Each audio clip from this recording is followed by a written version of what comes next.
What's up, Wolfpack? How's it going, Wolfpack? How you doing, Wolfpack? Greetings, it is I, Katagiri Jinrou, your Resident Werewolf VTuber, and welcome back to the Moonlight Brew, where we serve coffee as well as adult beverages. Would you like a coffee or an adult beverage, my little wolfie? So, today I'm pretty excited because we're going to be playing a Nintendo Switch game, which we don't do too many of those on the channel, as well as we're going to be playing a Monster Hunter game. But we're not playing Monster Hunter Rise Sunbreak, no.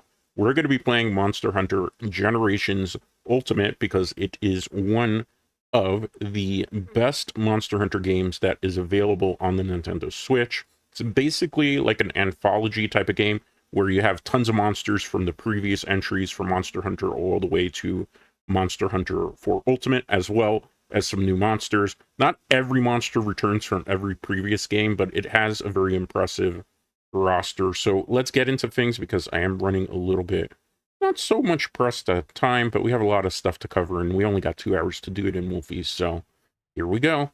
Monster Hunter Generations Ultimate. So for you who probably don't know, I play a lot of this game.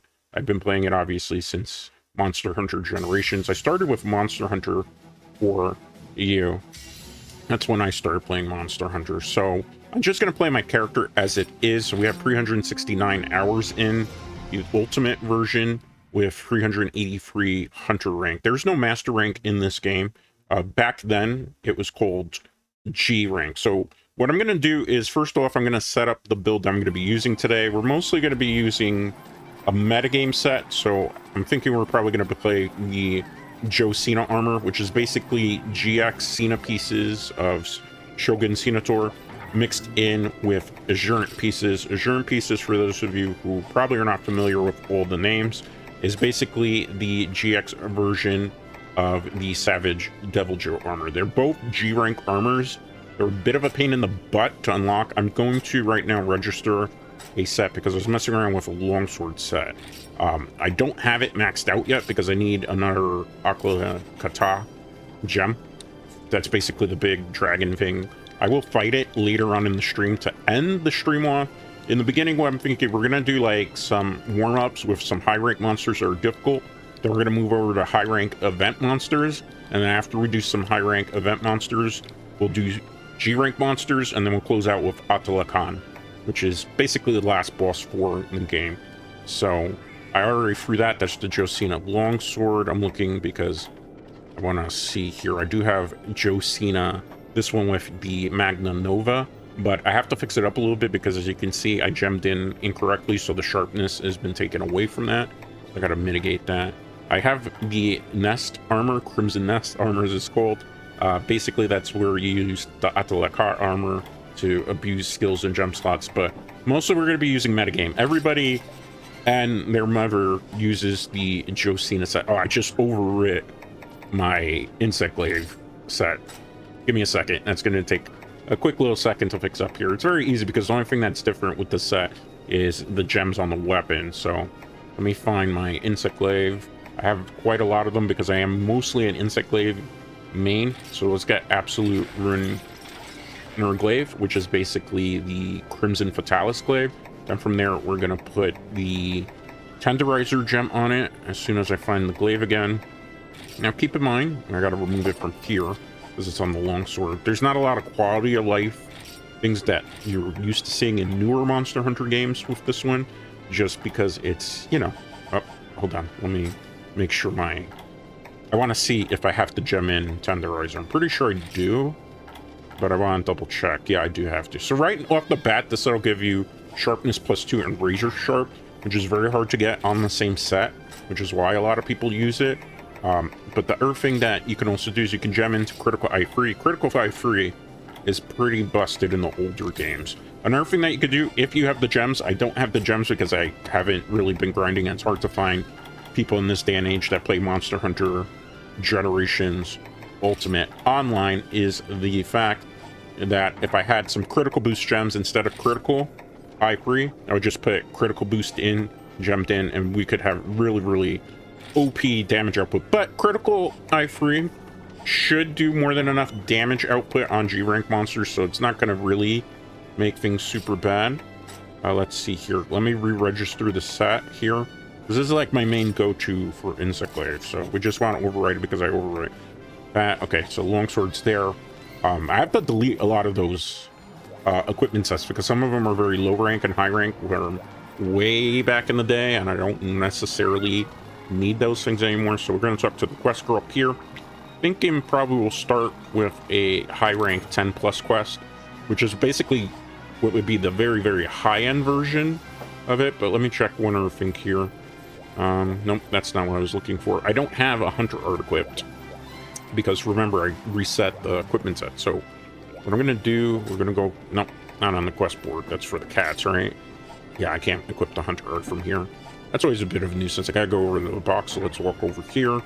We're gonna change our style because it's on Valor, because I use it for Valor Greatsword, so we'll put Aerial. And then for the Insect Glaive, for the hunter art, we don't have too many options. We're just gonna go for Extract Hunter Free, which will give us triple bug buff, because there's not bugs that can give you double bug buff like you see me do in Monster Hunter Rise and Rise Sunbreak. So we have to kind of get the buffs in this game a little bit harder. So that kind of will mitigate some of those problems. Let's see. I'm trying to clear out things I haven't done yet, also in my high rank, because I'm trying to get a specific item. I have to clear everything. Okay, let's just check, make sure. I'm glad I checked my box, because I have been hunting off stream, and that would have been a problem. Okay, nope. Let's take items. I need to restock on potions. I need to restock on mega potions. Okay, what else can we restock on? I think that's everything. Let me look, make sure. Okay, let me get rid of these Attila Khan pieces. As you see, I was grinding the monster off of stream because I'm trying to get the gem from it.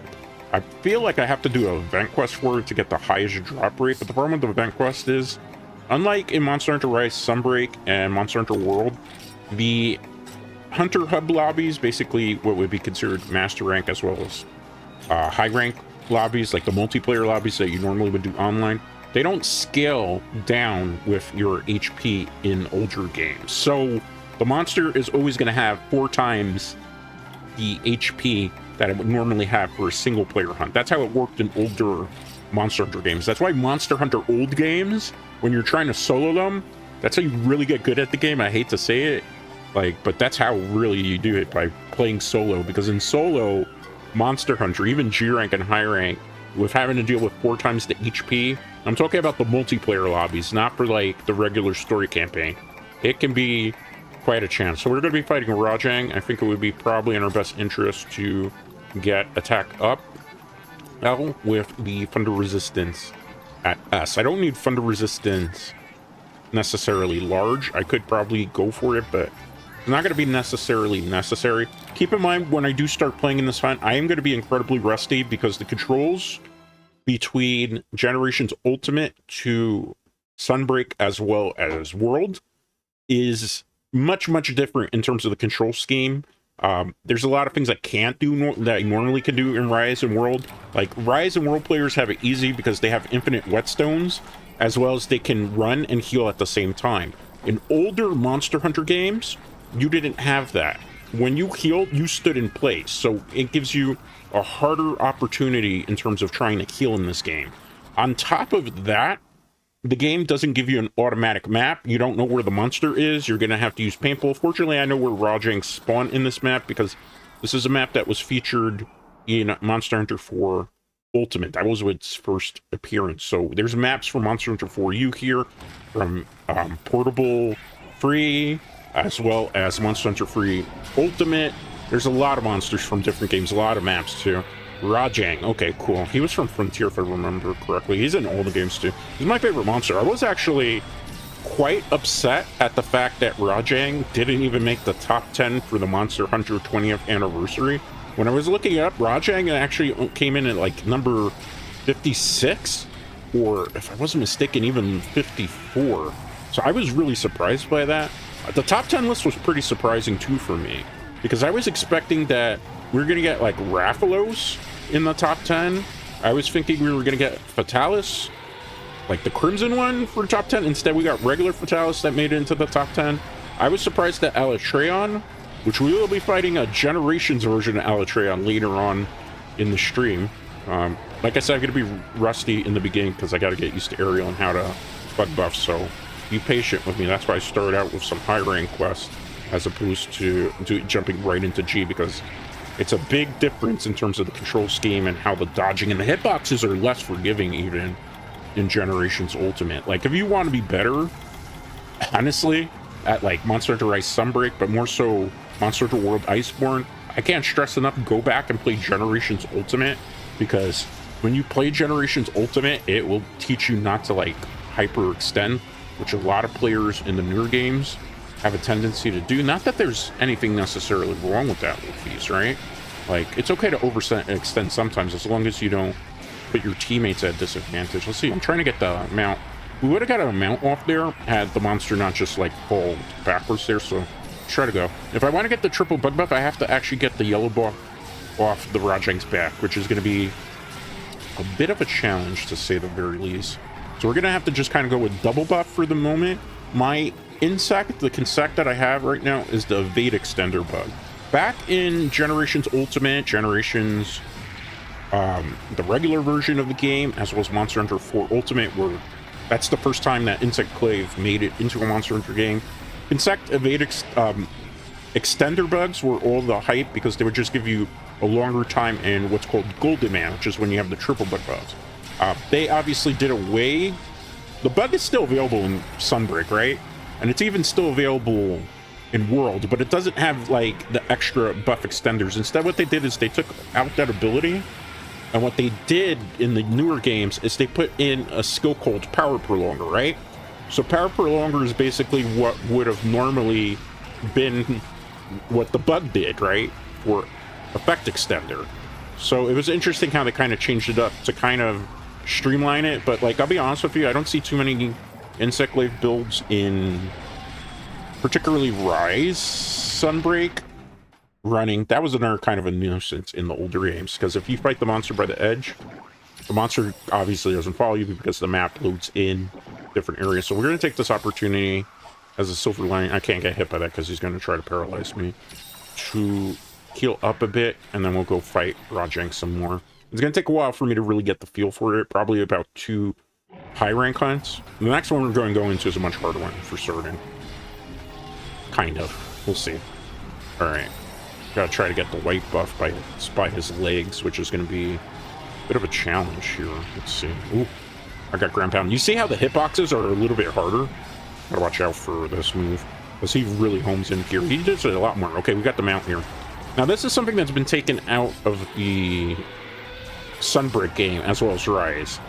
This was introduced with classic mounting. This is why I kind of, when it comes to Sunbreak, I don't really care for the mounting monster game that you do, where you kind of wyvern ride on them. I prefer old school, where you could just like jump up in the air, hit the monster, and sometimes you have a possibility of getting, we should get a white buff here, but I'm not going to pass up the opportunity to do some meaty damage there. I'm going to go bread and butter combo for the Insect Glaive. Now, you'll notice also with the Insect Glaive that the attacks that you do in this game are way different from Sunbreak, as well as World. Like, you can't do helicopter spinning around, really. It's very stationary. Like, World brought a lot of interesting things to the Insect Glaive, which is kind of ironic, because I feel like Sunbreak nerfed it quite a bit, just because it was a little too good in World. Like, even now, when you go into World lobbies, as well as Iceborne lobbies, a lot of the time you're going to run into Insect Glaive, as well as heavy bowgun users, because the Insect Glaive was just really, I don't want to necessarily say S tier, because bow and arrow kind of still busted. We broke its horn, which means he's probably at like 50% power right now. That's how you know for Rajang. Okay, I'm not going to pay attention too much to sharpness. He might be able to be caught pretty soon, because usually my cat's not going to drop a trap unless he knows. Is he knowing? Is he going to walk into a trap? No, he's not. Okay, so that's how we know Wolfie's how the monster is. That hunt's not that bad. It took me a while. Just takes a little bit in the beginning to kind of warm up and get used for the controls. So, you know, that was pretty good. Okay, let me refresh something here. I'm sorry. I had somebody sending me a message here. So, 1 second. We're gonna put some bombs down for a minute. 1 second, please. Sorry about that. All right. Let's go. We're gonna climb up the tree and get to be Rajang. All right. Let's see. Pretty good, pretty good. So I'm gonna put some bombs down just to kind of like roll Rajang here. Okay, let's go. Put the 2 bombs down, then I'm gonna try to use the Extract Hunter art here, just so I can get the triple bug buff. I am gonna get exploded there too.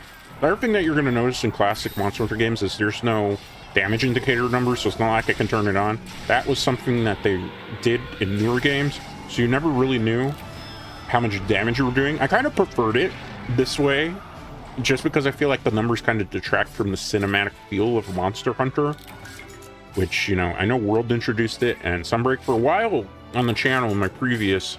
So I used to, in the beginning when I did guides and stuff, turned off damage numbers because I just like playing without the damage numbers. And you'd be surprised how many people get angry in the comments or like, oh, but we want to see the damage numbers to see how much damage you're dealing. And eventually I had to cave in for guides and actually show the damage indicators. Although personally, I just feel like it's a little bit of detraction, because I like the cinematic experience of you fighting the monster mano a mano and not having damage numbers popping up all over the place, because then it feels, I don't know how to put it, a little bit more on the arcadey side of things, which is not generally my cup of tea, Wolfies. But, you know, you gotta give the people what they want, Wolfies. You gotta give the people what they want. So I aim to please whenever I can. That was a pretty good warm-up hunt. Not really... Not bad. Not bad. I mean, we took some lumps there. Not bad, not bad, not bad.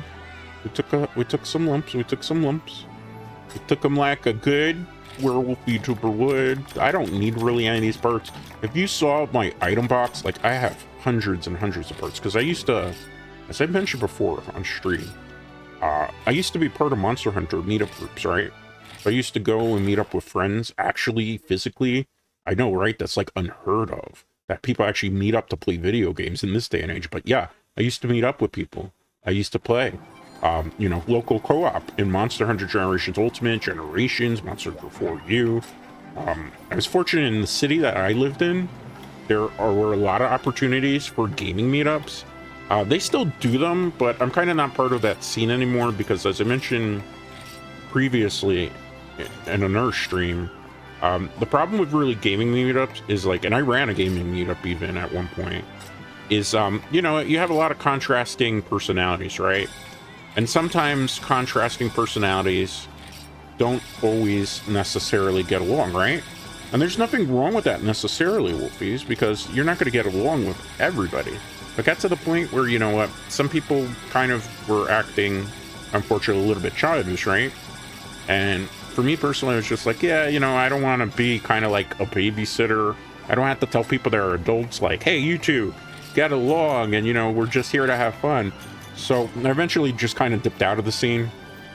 And I just spent a lot more time playing Monster Hunter games online, or online lobbies. I was mostly always a solo player up until I started going to meetup groups, which I guess is to my credit why I got so good in Monster Hunter in general, even though obviously I'm looking quite rusty here.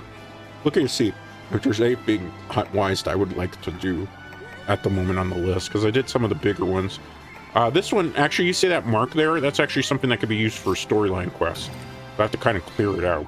So I'm going to do, I think it's also part of a Kiko quest, if I remember correctly. So we're going to fight 3 monsters here. One of the monsters, or actually 2 of the monsters, are from the top 3 for the voting for the Monster Hunter 20th anniversary. Lagicrus, I believe is how you pronounce it. I'm always butchering its name.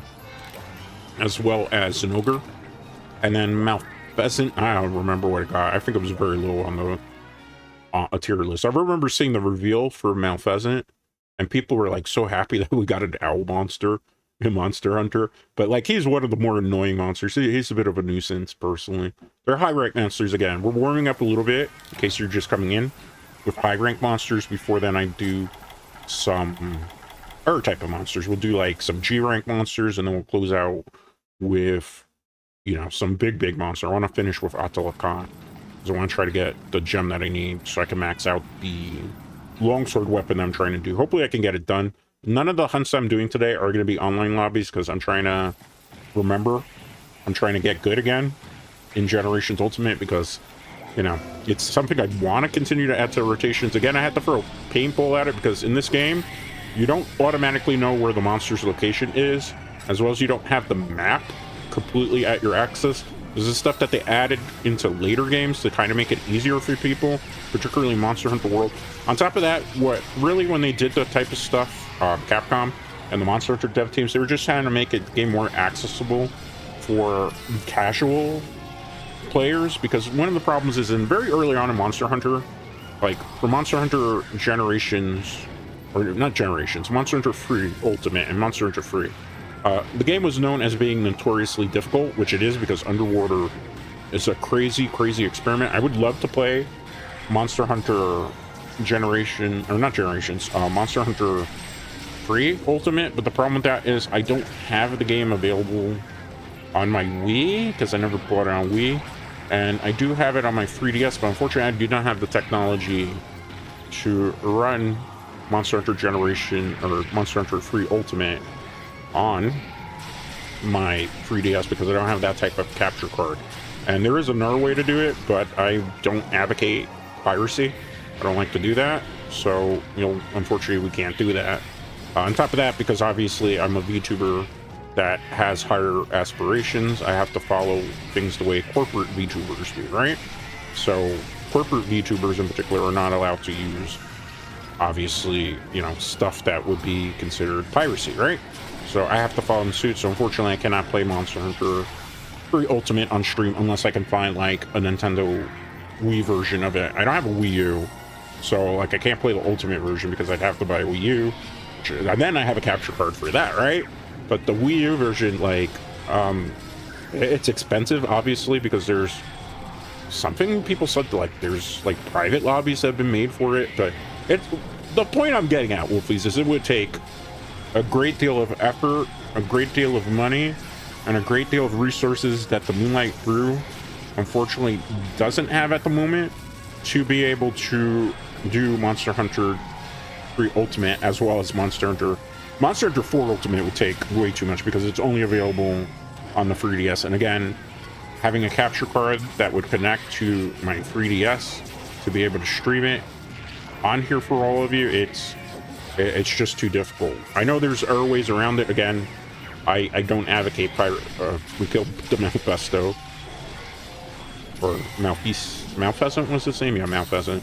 Rather quickly there while I was ranting, but yeah, I don't advocate like piracy and all that. I know people have their own things, and yes, I do own the games, but as somebody that strives to be more in the VTuber sphere, particularly on the corpo side, I gotta do things the legit way, you know. So unfortunately you won't be seeing Monster Hunter Generations 3 Ultimate or Monster Hunter 4 Ultimate unless somebody, somehow viewers wise, really wanted that they gifted the technology to be able to do that. Maybe somewhere down the line, if I can afford it, we'll try to do that, Wolfies. But for now, for the moment, we're stuck with Monster Hunter Generations Ultimate, which is not bad because I have a lot of fun playing this game. Monster Hunter Rise Sunbreak and Monster Hunter World Iceborne. Obviously, when Monster Hunter Wilds comes out, we will be playing it on the channel if, you know, we're still doing channel operations here.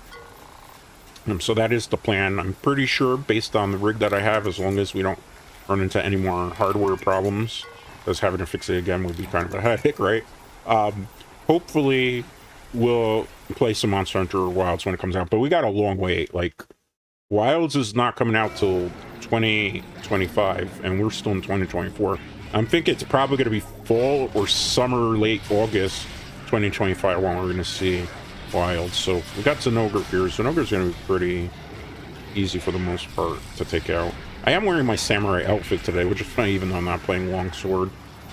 Just because it's a new outfit. If you want to see the full outfit, definitely check out my Twitter because there's a lot of things that I can't show you. Like, I'll lean forward a little bit so you can see, like, I have glove designs. Unfortunately, I don't have hand tracking technology. Not yet. That's something I'm planning in the future. That's something when we hit our monetization goals that I want to focus on, getting some technology to get a little bit of motion tracking, at least some hand tracking would be nice so you guys could see me doing some fun ups and stuff. Pretty cool. All right, so this is an ogre. This is the #1 monster that won. Everybody's favorite electro puppy, including mine. He's gonna go down pretty quickly here because he is a high rank one, and triple monster quest, everybody monster wise has their HP reduced significantly. I think every one of them's HP is cut like by 75%, and I think if it's a double monster quest, if I remember correctly, then they cut the HP by 50%. Let's see if I can get a mount opportunity here. Gotta break him out of electro puppy mode. Okay, so we broke the horn there again. The white is by like his tail back leg area, but we could do enough damage this way just with the absolute rune glaive, which is such a good glaive. Like if you want the most powerful weapons in this game, either you're going for the Atalaka weapons, which have just, you know, the highest base roll in it, or if you really want to go for the fun thing, because Blast was still broken in this game, not like broken like a glitch wise, but it just does a whole ton of damage. You want to make Crimson Fatalis weapons because they are the best for most weapon types. This doesn't work that way for everything. It's like for the bow and arrow, for a long time, the bow of God and Wand, I think was called, or Blood and Wand. It's basically the maxed out Tiastra bow. That was like considered the best bow and arrow build. Okay, so Electro Puppy's dead. We're not going to be capturing anything here. Try to get the white buff now, just because then later on. Okay, I can't get the yellow buff because it died. That's unfortunate. Let's get some cars here. Next up, we just got to fight Lagi Crux, or Lagi Crux. So we'll fight some Lagi. Lagi's fun. I was actually very disappointed that he didn't make it into Sunbreak. Oh, he actually just showed up here in this location, so that was convenient. There he is, Lagia. Number 3 monster of all time, voted by the fans. I also kind of wanted to play Monster Hunter because I wanted to kind of play some of the classic monsters that you can't play against in older games. Lagi in particular. I missed the paintball there, right? Yeah, it looks like it did. Alright, give me a second. Let me try to get a buff after paintball. We need the yellow buff here. Okay, got the yellow buff. So Lagi originally used to fight this thing in Monster Hunter 3 Ultimate, Monster Hunter 3, underwater, but they took out the underwater mechanic because people really hated it. Myself included, I'm really not a fan of underwater mechanic because what happens is a lot of the weapons in the game get changed up quite a bit underwater, so they don't function the same way. And there's only like 1 or 2 weapons that are really good for underwater. Longsword works somewhat well in free Ultimate, and like dual blades in particular are like the way to go for underwater. Like anything that can do a lot of melee combos. Gunlance, a lot of people swear by Gunlance in Monster Hunter 3 Ultimate. I really didn't experiment enough with it. Like, for me, the most comfortable things to play with in 3 Ultimate. I know I'm in green sharpness. I'm not gonna sharpen my weapon unless I have like a good opportunity, because we'll still be able to do enough damage to Lagi this way. Should be okay. Try to move back here. If I feel like we have an opening... Oh, I got hit by the Electro Orb there, so we're electric blighted, but that's fine. Should be able to take that out fairly easily. We're good, we're good. Alright, let's go. Watch out for that. Okay, good. Still on the safe side. Let's do some damage. Okay, we're still good.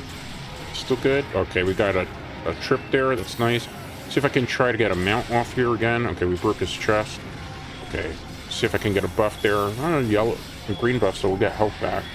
Gotta be careful because he does a lot of AoE damage. I had to even kind of change his moveset up a little bit for Ultimate, just based on the fact that underwater doesn't exist anymore. I do want to see this version of Lagi back though, because I feel like it's such a missed opportunity in World. In World, they said just because his mechanic wouldn't work well and translate because of how the way he walks on the ground. I don't really understand why exactly that's the case. That was the same excuse they used in Sunbreak. Maybe they just didn't want to create a new skeleton just for him in the game. It felt like maybe if you copied a little bit of like Narwa's skeleton or Ibushi's skeleton, he could have shown up just fine in that game, but I don't know. You know, I'm not a game developer. I can only theorize what potentially is going to happen.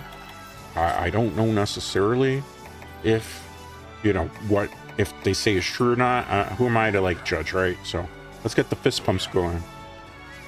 Whoa! Whoa! Okay, I can't actually fist pump. I don't have that type of technology with my model, but all right. Good job, Wolfies. Good job.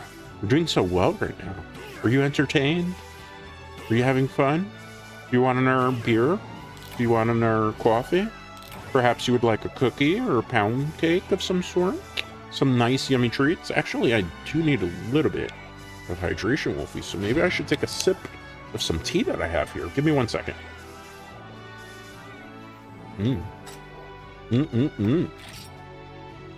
You got some yummy water ASMR right there, Wolfies. Okay, I don't really need any of this stuff, so it's something. It's just something, Wolfies. Did I get a Jasper? It looks like I got a Jasper.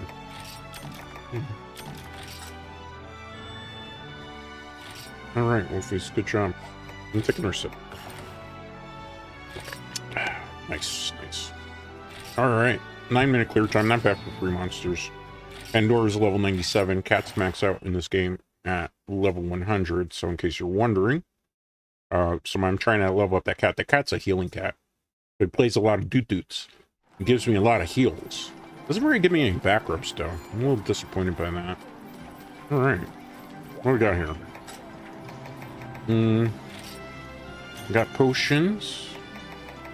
We got some well-done steaks that we're gonna need. We got some dung bombs, so we throw some poop in their eyes in case they try to pounce on us. Overall, pretty good. Let's see here. I think what we're gonna do is we're gonna change locations. Let's go to Burma right now. We'll go to Palco Ranch. We'll see what this guy wants, right? Maybe he wants something good from us. Maybe he'll give us something good. I don't think so. Let's see. You have something for me. Ranch Paw. Okay, he gave me a ticket. I don't really can use that for much right now. Was there an area around here with a boat? I don't remember if there's a way to get, like, honeys. Or if maybe they didn't introduce that until later games. I felt like there was a way to get it, though. Because I remember in 4U being able to cultivate honeys. You know what? Let's just do this for now. And I don't really need honeys that bad. I still have, like, 340 of them. So we should be generally good. Okay, let's see. I'm going to put all the level 99 cats, send them to battle. As you see, I'm pretty busy with some of the stuff that I do in this game. I've had a long time, obviously, so I played a lot of hours, even though it's not reflected in the game necessarily. Alright, I don't remember how to play this minigame, so let's just throw these things at the gauge, I suppose. Alright, so you landed there. Okay, are you gonna land there? Okay, that's good. That cat might have landed somewhere where it could have gotten me something. Hopefully it does. I don't know. Alright. Is there any airway to go? I thought there was a boat here. I really could have swore there was a boat here. Can I have a boat for me? Is that all you tell me? That's the catress. She gives you cats that you can recruit. Well, I guess that's not it, so let's go to the hub, because we'll do some high-rank event quest. Let's go to Travel Hunter's Hub. Real quick second here. Alright, nice, nice, nice. Very good, very good. Alright. Kind of hype. I'm thinking we'll do, like, there's a Gammoth quest that I kind of want to do just for funsies. Because Gammoth, a lot of people haven't seen this monster. Okay, so let's see. We're going to go to high rank here. I will do G rank content when we get to hour 2, in case you're wondering. I'm just kind of warming up because I haven't played the game in a while. And some of the high rank content, particularly event quests with the scaled HP where it's 4 times the amount, can actually, you know, it actually is like fighting G rank monsters with the amount of HP that they have. They don't do as much damage. Well, they do some damage even in high rank. If I'm not careful, I could get killed. Especially with the Josina build, where it's just pieces of Centaur as well as Assurant pieces. I'll put down the build in the comments in case you're curious as to what you need to do, but I'll just let you know you have to fight Hyper Shogun Senator to get the GX tickets, and you need like the GX event for it, and then you need to fight the Hyper Savage Devil Joe. Hyper Savage Devil Joe, and these are G-rank monsters, keep that in mind. That's not something you want to solo, so good luck with that. Like, you got to find some players to play with. I have not played in a while online, so I don't know how high the player base is right now for Generations Ultimate. Maybe you could jump into Discord or something to find some people. All right, so I'm looking for it. This is like a joke quest in a way. Where is it? No, I don't want to fight the hyper. No hypers today. No hypers today. That we're not ready to fight some hypers. Especially since I'm still trying to gear some stuff out here for this build. Should be somewhere around here, right? No, not that one. What page was it? No, not a hyper Rajang. Unless I want to rip my eyes out. Not a Bracky. Ooh, Alatran. I'm tempted to do that first. But we will definitely do Alatran. Oh, there. Wait, I found it. A mammoth mistake. Let's do this one. This is a fun quest. I don't want to spoil. I don't want to give the secret away. When you see it, you'll understand why I wanted to fight it this way. I am crown chasing also, in case you don't know that. Because I'm going for large crowns and I need also little crowns. It's just like for the completionist's sake. Because they're not really achievements necessarily on the Nintendo Switch, but there are achievements in-game that you can get. So you want a big crown and you want also a little crown whenever possible. All right. So let's get to it. Let's get to fighting a Gammoth. I have to remember that I have to actually drink my hot potion. Something that not too many people really know about, because obviously it's not in Rise and Sunbreak. If Rise and Sunbreak's your first game, you don't have to do this. If you played World, then you still had to use hot potions. I feel like the potion mechanic being taken out for hot and cold potion kind of makes a lot of sense in terms of Rise and Sunbreak. Just because it was kind of annoying, it took up inventory space, and if you have like a whole armor on, you should be pretty warm from like the lever of your dead enemy. Oh my goodness, do you see? We're fighting Chibi Gammoth here right now, Wolfies. It's gonna be hard to get the triple bug buff though, because we can't really aim for the areas too well. So let's see, I'm trying to get the trunk for the red area. See if I get the tail for the yellow buff. Oh, I think we got the white buff there. All right, you know what's gonna be really hard to do on this? Getting a mount off on it, because he's so tiny, his hitbox, like just our hitbox alone, it's such a narrow hitbox to be able to connect with hits here. We're gonna have to do our best. A lot of people have probably never seen Gammoth. Gammoth is basically the mother queen of the Puppodromes. Those little elephants that you kill in some of the games. Yeah, I was actually kind of surprised that she didn't make it into Iceborne, because I would have figured she would have been the perfect monster to have come back in Iceborne. And when she didn't show up, I was really shocked, because I was like, this is the best monster of the Fated Four. She is ice. She is a woolly mammoth for all intents and purposes. Why wouldn't you put her in the game, Wolfies? That's what always kind of confused me. Yeah, getting triple bug buff against this thing's going to be a bit of a challenge, I'll just be honest. Oh, it can still freeze me though, ironically. This will give us a small crown for definitely. Okay, thank you, cat. Ah, Puppodrome! What are you doing? Puppodrome is its Japanese name. It wasn't called Gammoth in Japanese, it's just called the Puppodrome. Just like, you know how you have the... Well, some of you might not know because you didn't play, but you know, the Lasso Prey, and then they have the Lassodrome, as well as the Velociprey, and then you have the Velocodrome. Well, Gammoth is basically the mother of the Popos that are the monsters in this game. So Puppodrome, that's where it comes from. In case you don't know that. I am a bit of a Monster Hunter nerd. If you did not know that from some of the games that we do play here on the channel. I feel like it's a nice change of pace too to play Generations, just because like I've been playing a lot of Sunbreak and a lot of World, and I don't dislike any of the game. Every once in a while I want to play something with different monsters in the roster. Generations, you know, is still a very fun game.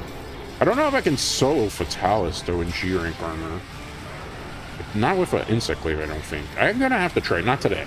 Not today. We need to get more in practice. We will be playing more Generations Ultimate, so don't worry about that. That is something that I wanted to play more on the channel.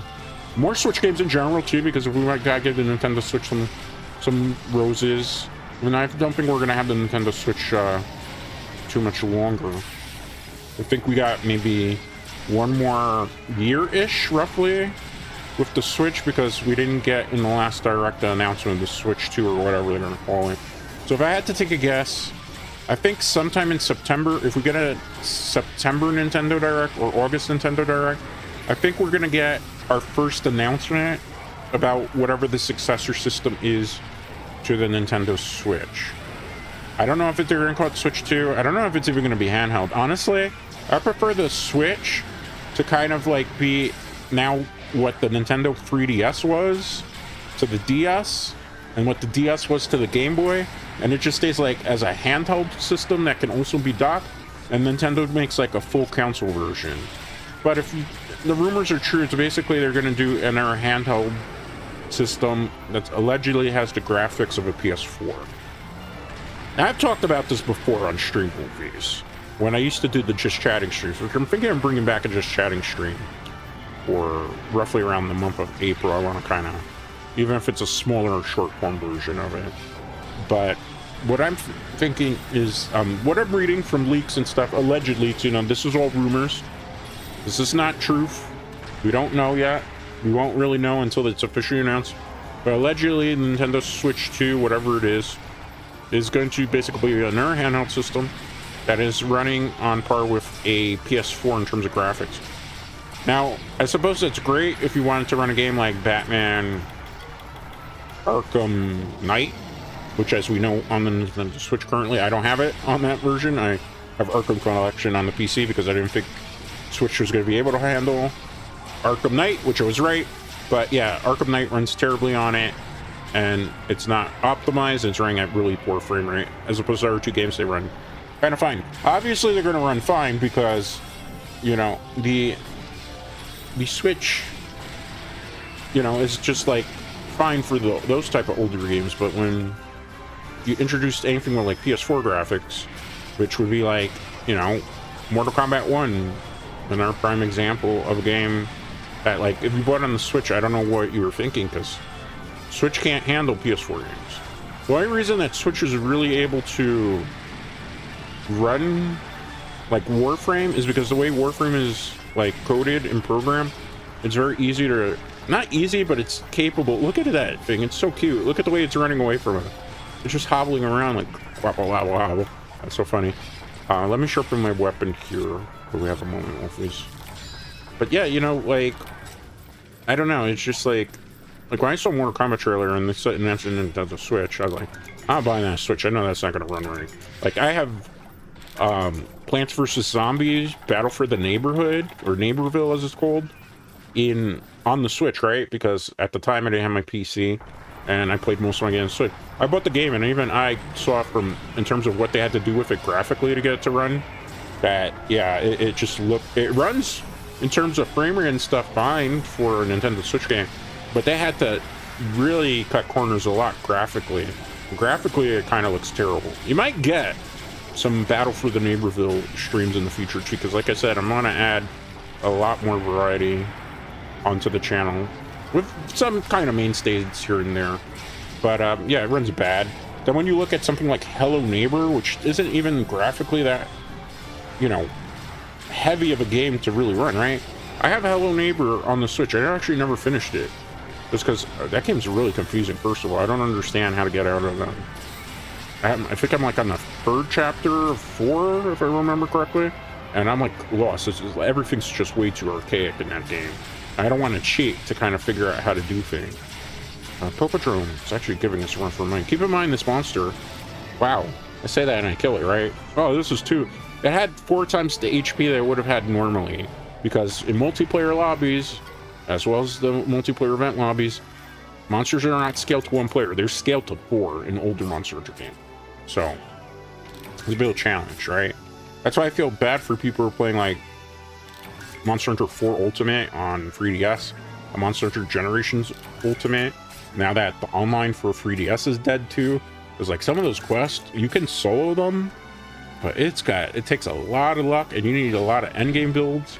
A lot of the endgame builds are going to be locked behind content that you really need 4 players to do it with. Online 4, so it's like, or 4 players, you got to grab 4 people locally. Trying to get 4 people to play a game on the 3DS locally in this day and age, it's quite a challenge. You definitely need a meetup group. I suppose I was fortunate for the time that I played in 4U as well as Generation Ultimate, that there was a meetup group near me that I could play the game with it. You know, I could play with people and play locally, because if I had to, well, I did solo all 4U up until Gogmazaios. Gagmazaios was just not soloable, not with the builds that I had, and be able to get better builds I had to play with people. It forced me to be social, I suppose you could say. But yeah, Gagmazaios in particular is one of those things where... Sorry, I was looking over because I have my phone doing some stuff in the background, so I kind of use it like a third, not third, but a second monitor. I only have a one monitor here, Wolfies. Someday we'll have a second monitor to be able to use things. Damn, if that was obviously the short slot. So we got the smoke round there. It's kind of why I wanted to do the event. I'm thinking, now we should probably do a harder quest. Let's do event Elytreon. I mean, I'm just asking for punishment here, right? I'm glutton for punishment at this point, but hey, let's run it. Let's run it, Wolfies. Let's run it. Let's run it. Okay.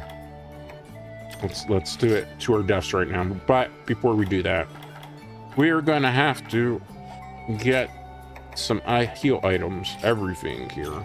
Let's max everything out. Let's go over to this lovely Wyvern Academy gal. We're gonna, yeah, do event. I think event Elytreon, it's time. Well, I can show you how old school Elytreon worked, because you know how people always like to chime in about Elytreon being number 10. I like how half the community hated the monster,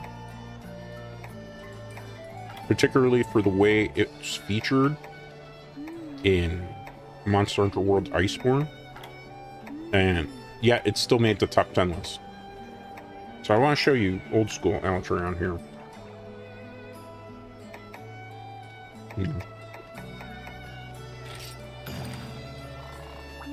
Let's do it with these. This is going to be a bit of a challenge, though. By a bit of a challenge, it's going to be quite hard to deal with. But I think we'll do our best. Have faith in me, the way I have faith in all of you. Never give up on your hopes and dreams. Always press forward.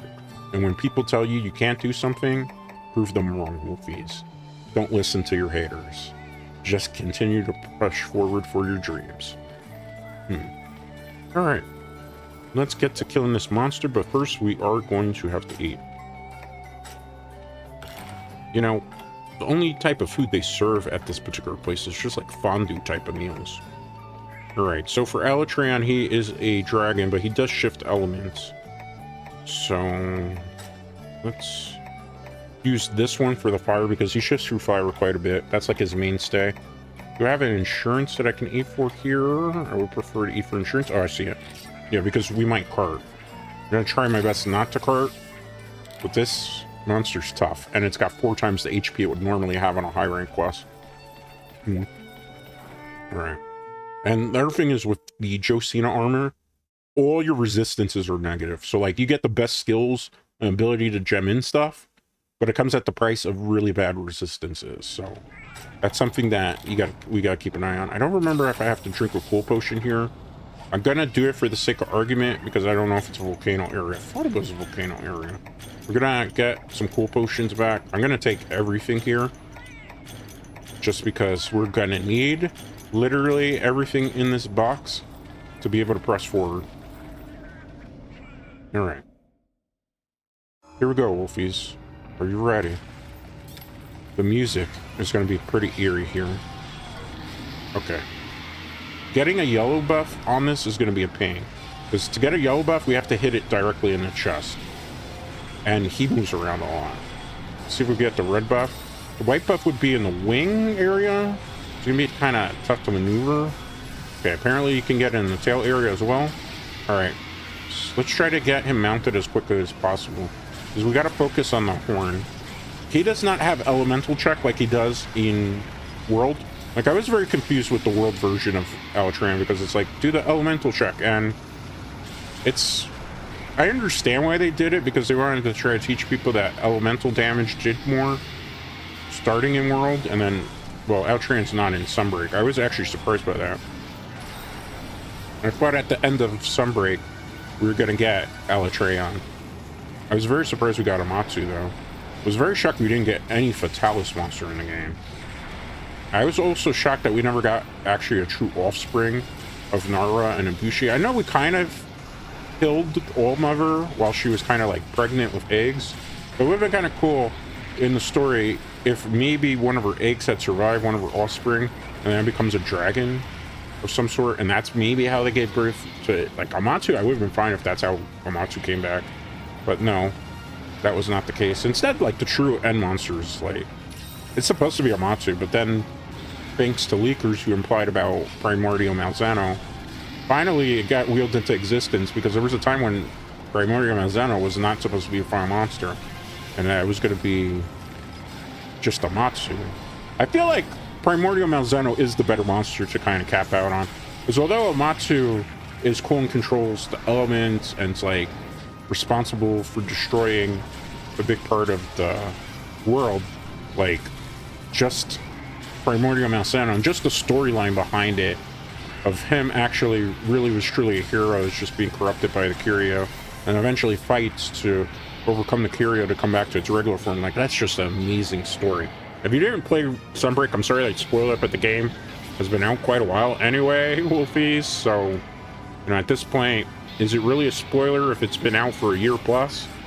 I don't think so at that point. I don't think so. All right, good. Let's get the horn area here. We're doing so far pretty good for the fight. Nothing truly hard, but he will shift into a phase 2. When he goes into like phase 2, he's going to be a lot more aerial, which is going to be a bit of a nuisance here. I think my cat was able to get a bit of a flinch off there. That's good.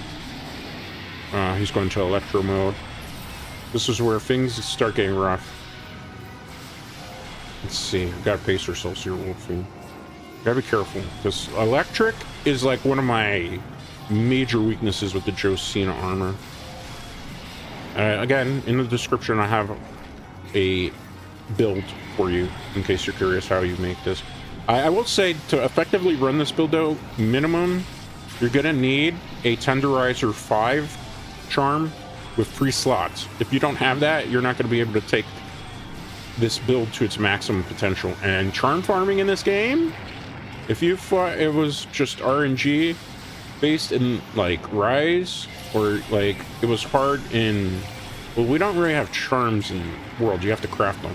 But in Rise, when you thought like that charm system was hard, now that's making it much easier. In these old games, you had to basically hit in a rock or do a lot of event quests and hope that you would get a good charm. And then on top of that, getting charms with like good slots was a pain in the butt. Like, it took me 300 plus hours before I got my good Tenderizer free. Before that, I didn't have it. There's still one that I really want. I want a Tenderizer free with like a critical boost, at least like 2 or 3 levels. But to get that charm, it's mathematically very hard, because you have to like a lot of charm farming and a lot of luck, and that's the type of like charm that you're not going to really see until you spend like 2,000, 3,000, maybe 4,000 hours in the game. That's assuming you dedicate like 1,000 hours to charm farming. So that's just a little bit how crazy some of this stuff goes, Wolfies. Okay, he's getting a little bit harder. I gotta be careful. I gotta conserve my health items too, because it's not so easy. I'm dragon bladed. Ooh, I gotta be careful here. I gotta move away. So if I'm not careful, I am going to die. I'm wait here. That was actually pretty dumb on my part. Usually you don't want to heal right in front of the monster, because you can't move in this game when you heal. That was one of the quality life changes from World, as well as Sunbreak. So now usually you have to run Reaver back, is what I'm getting at, right? Okay, got the red buff. You see, we've had a hard time getting the yellow buff because it's right by the chest. But he's been guarding his chest quite well right now. Okay, I broke something. I think maybe the horn got broken here. See if I can get white buff or yellow buff. Any buff? Man, his arms are so big, because this is a really big Fatal, not Fatalis, big Altreon, I should say. He's really making us work for it, Wolfies. Loud up a little bit so I can hear the song. Okay. Is he going to stay aerial here? I do know that I have to get rid of the Dragon Blight, but I don't have time right now because this is such intense fight. And, you know, when you're in regular lobby with regular hunters, they usually will have the monster's attention most of the time, so they could give you opportunity to do something. But unfortunately here, just kind of don't have that. We broke the wing, it looks like. Okay. Let me watch out. Let's dodge here. You see, I'm getting better in terms of remembering how to play Aerial Insect Wave. Like I said, it was going to be a warm-up process. That's why I figure we'll close out our experiment in high rank with this. And now I'll switch to G rank. We'll start fighting G rank monsters after this. Just see. I think we'll go for about 2 hours. Alright, let's go. Okay, heal up. Not heal up, bug up. Okay, cool. He has one of the hardest mounting. Like, I'll be honest with you, in order to get the successful mount here, you have to be patient, as well as you have to have a lot of stamina on your bar, because if you don't, he will throw you up pretty easily. Look at there, because we've expended some stamina. It's a little bit more difficult for us to kind of play this minigame. Like, we've almost lost it a couple times there, but we got it. Okay, go down.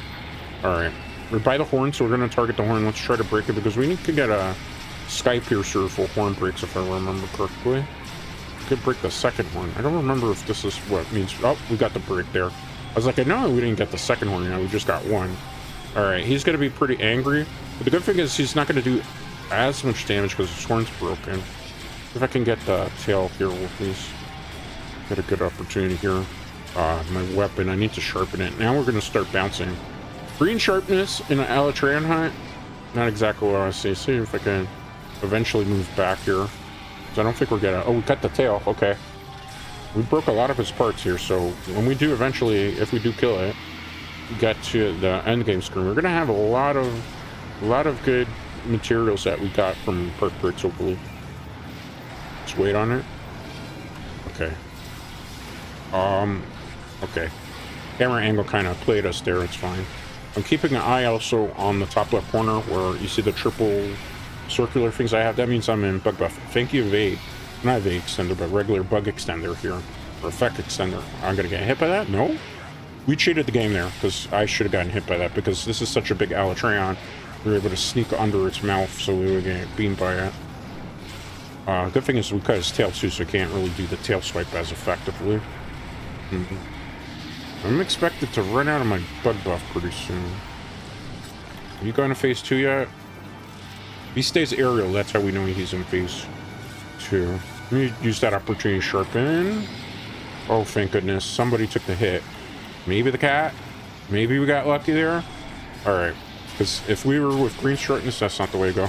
Yeah, he's staying air, so he's in phase 2 now.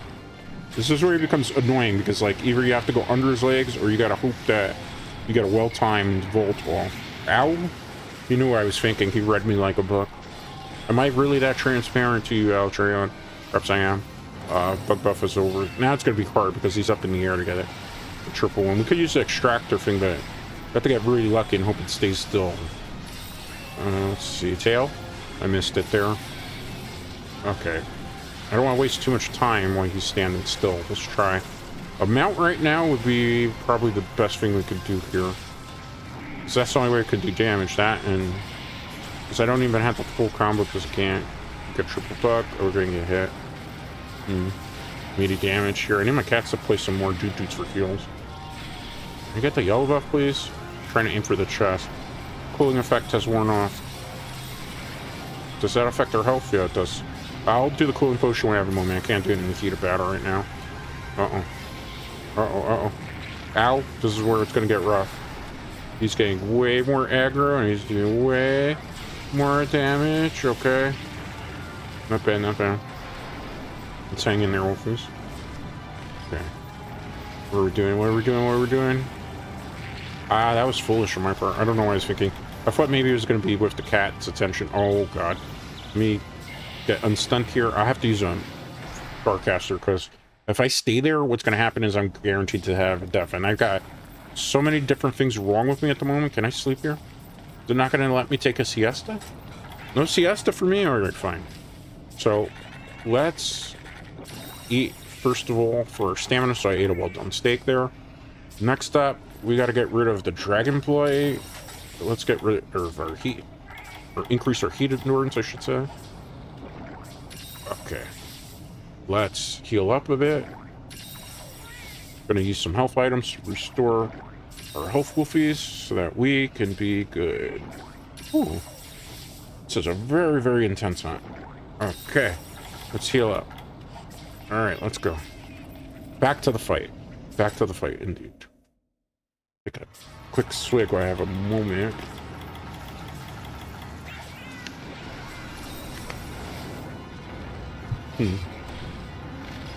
Alright. Let's get the red buff. Trying to get the chest area, but like I have to be in a direct line with him. And as you see, he moves a bit. If we got another mount off, that would be great. Okay. No mount for me.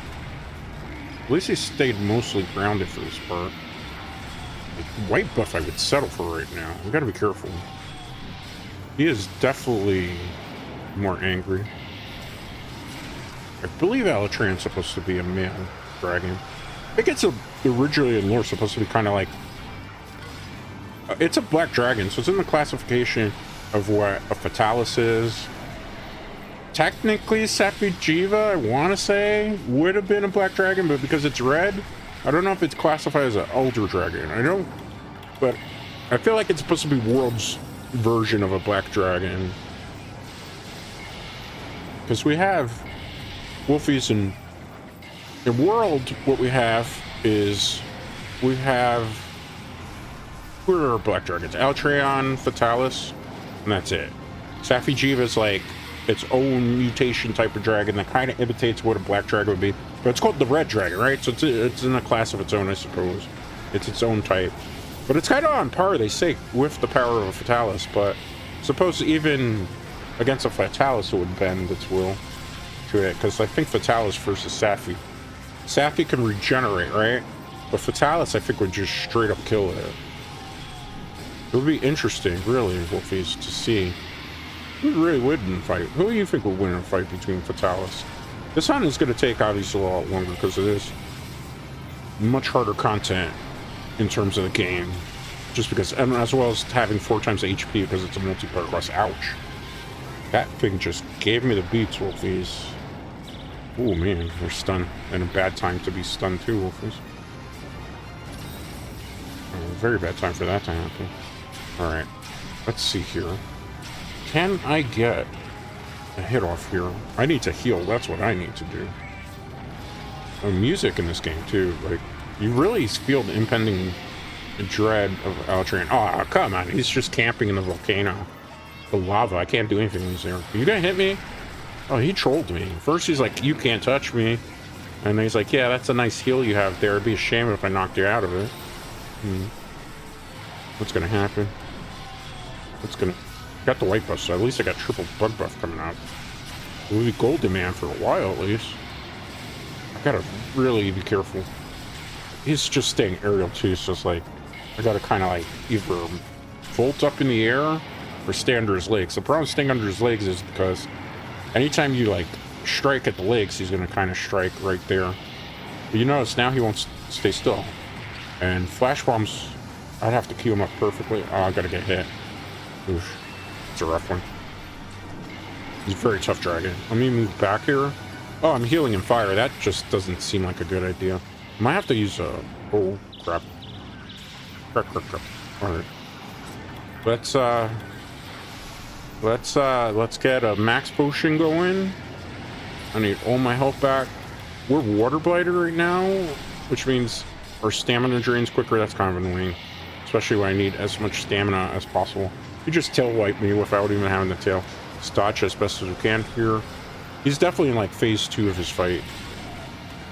That would have been good if we could transition that too. But he's grounded for the moment. Let's take advantage of this opportunity as much as possible to deal a decent amount of damage to him. I'm not going to really hit near the face, although it would be ideal for that reason right there, because we were going to get fireball. I played that like a noob. Potion, and then I gotta like dodge roll a bit just to get the fire off of us. Plus he's gonna charge at us again. Stop camping in the lava.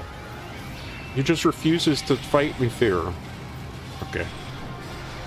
He must learn that tactic from freaking Ankator. Alright. Got the red buff and the white buff. It's gonna be really hard to get the yellow buff. I'm trying to lead him towards me. Yeah, we got another red buff there, because it's center of the chest for the yellow buff. Just do our best, right? I'm gonna kind of hang out here for a second. See how our damage rotation goes.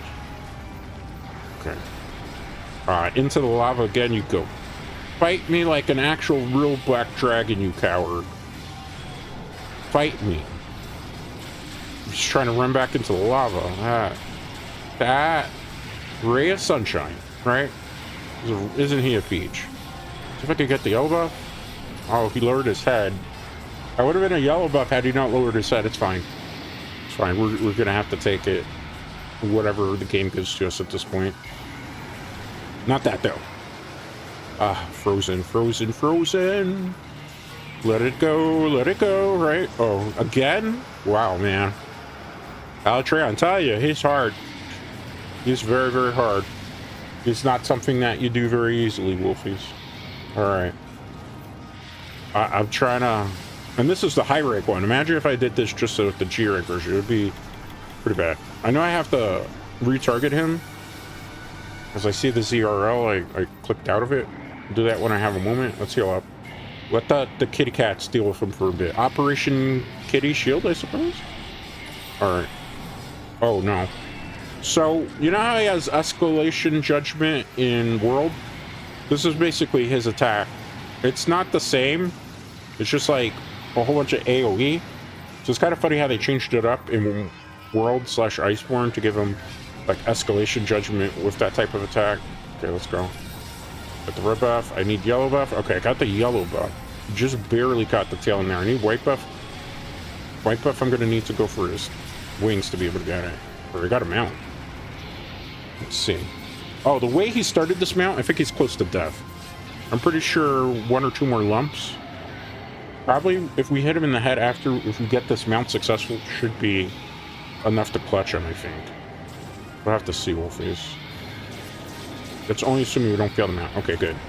Alright, let's just go attack the face. I'm not even going to try to get a white buff here, because I feel like we'll waste precious time that he's down if we do that. And we get the kill. Oh, we got it on the last hit. That's perfect. I could have written a better story. Woo! That was tough. Even for a high rank monster, that was a tough. That was Altreon. So if you thought like Altreon is easier in Monster Hunter Generations Ultimate, or you thought he was easier in 4U, it's not easier. Maybe the mechanic of not having Escalation Judgment is a little bit easier, but he is still as hard as he is in those games, and he still packs a punch. And I did a event high rank one, keep that in mind. So that was like, if we did like a lower end G rank version of him, so to speak. I think we're warmed up enough to the point where I'm comfortable to do some G rank on, so how about we do that next, Wolfies? We'll do like the next 52 minutes or so with G rank quest. Get this tail carve.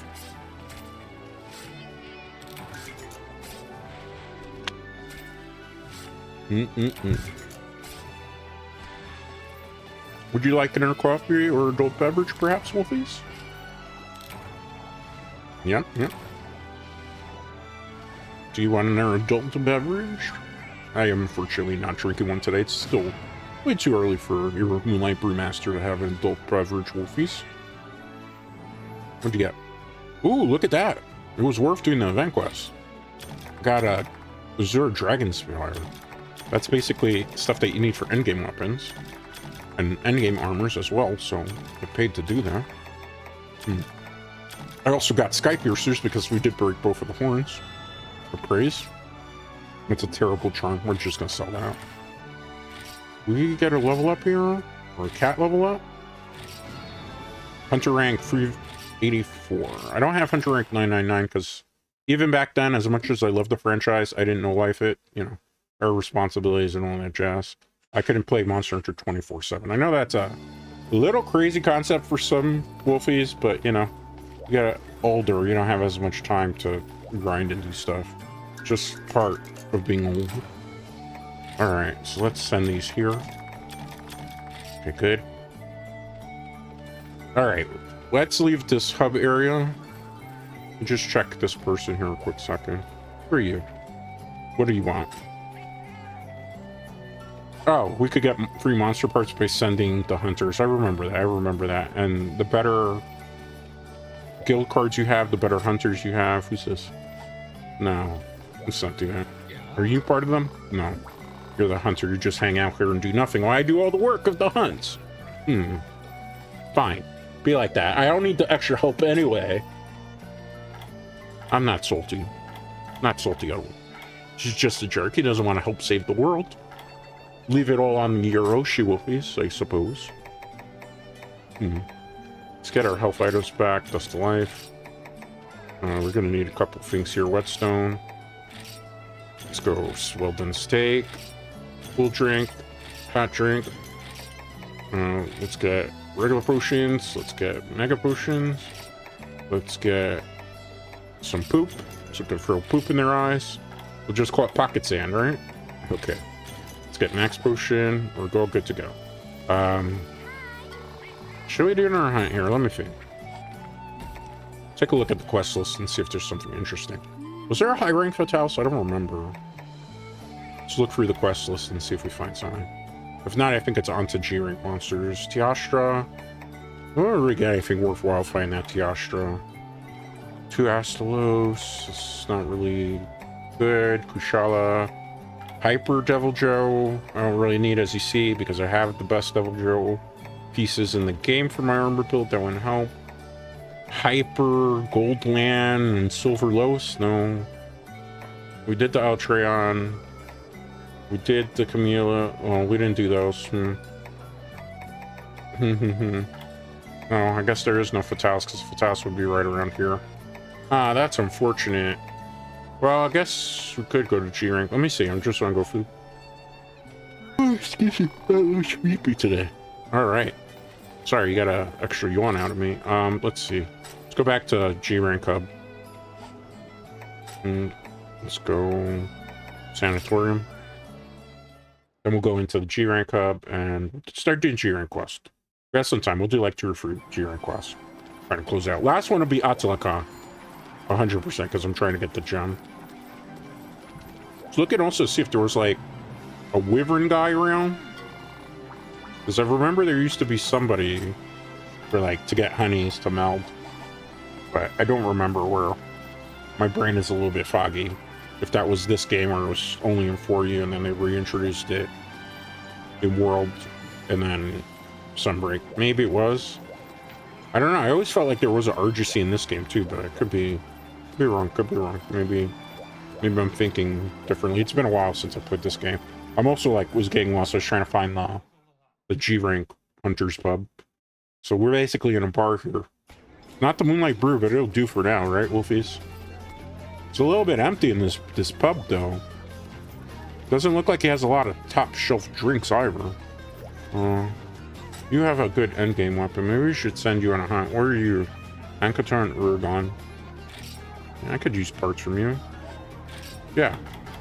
Let's send you off into battle. Go get monster parts for me.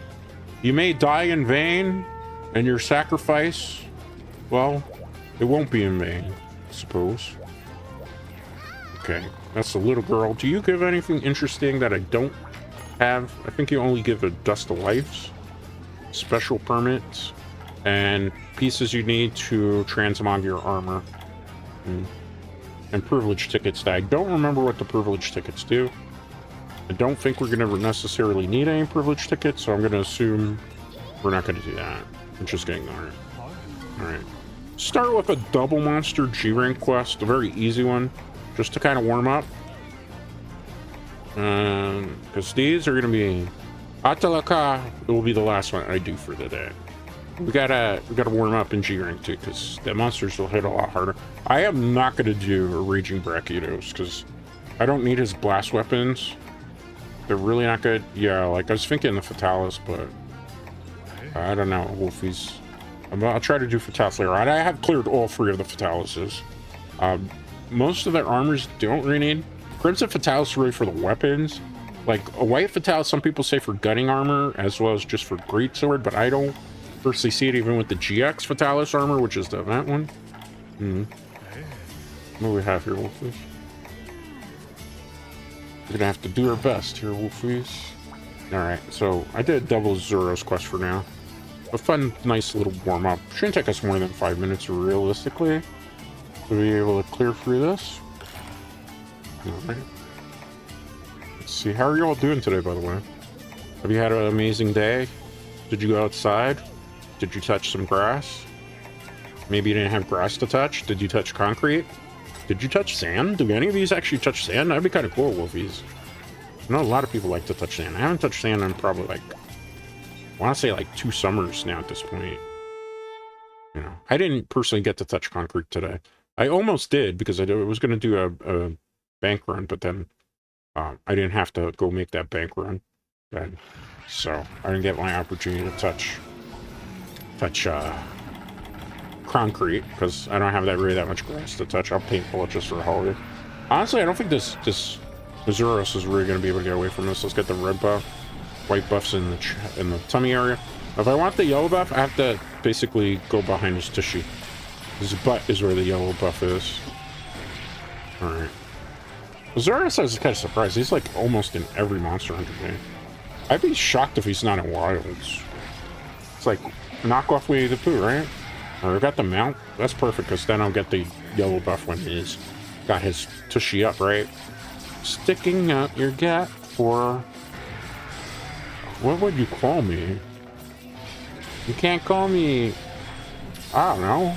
Sticking out your gap for Katagiri. You're so hunter. You're so super strong. I just wanna be your Guildmar. Okay, I did a little bit of a meme there. I don't know if it's perfect, but hey, I tried. And that's all that matters, right? Gotta be able to have a little bit of fun here. Alright, let's take this out. I think I just did like a Monster Hunter version of the sticking your gut zone out. We could do better, right? Okay, let's try to do a little bit better while we kick Winnie the Pooh's behind here. Sticking out your gut for the monster. You're so swag. No, you can't do that, right? What would we be? Sticking out your gap for the monster. You're so powerful. You're so... What do hunters really say? You're so mountable. I just wanna be your Guildmar. Does that sound good enough? Let's try one of these. I'm not a song expert, keep that in mind. I leave that to the professionals, even though I like to claim them professional. Got our mount on. Sticking out your gut for the monster. You're so powerful. You're so ugly. I just wanna be your Guildmar. You're so ugly? Oh, we gotta like, we're trying to riz this, right? Because that's what the gat song is for, right? So, sticking out your gut for the monster. You're so fluffy. You're so wolfy. I just wanna be your Guildmar. Hey, I think we got it. I think we actually got a good version of the gat song now, wolfies. Sticking out your gut for the monster. You're so fluffy. You're so wolfy. I just wanna be your Guildmar. There, we got it. We got the song. It only took us a couple of tries, but we did it. Will that just make me viral now? I really don't know. But we tried. We tried. I could have put myself in the song. That would just be wrong, wolfies. So, we have to try our best. And that's all that matters, wolfie. We tried our best. Let's continue to press forward here, wolfies.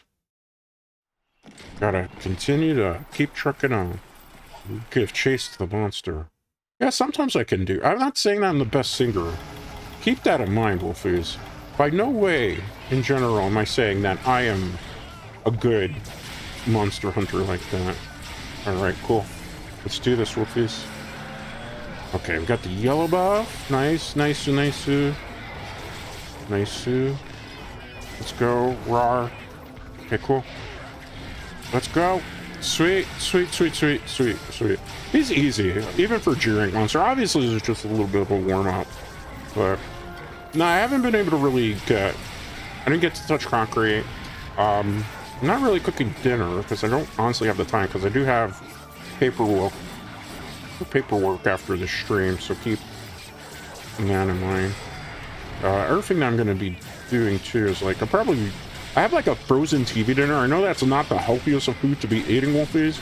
So I'll probably like have some frozen cheese ravioli, because something you don't know about me, for Moonlight Brewmaster, is I am a big fan of pasta. I love a whole bunch of different types of pasta.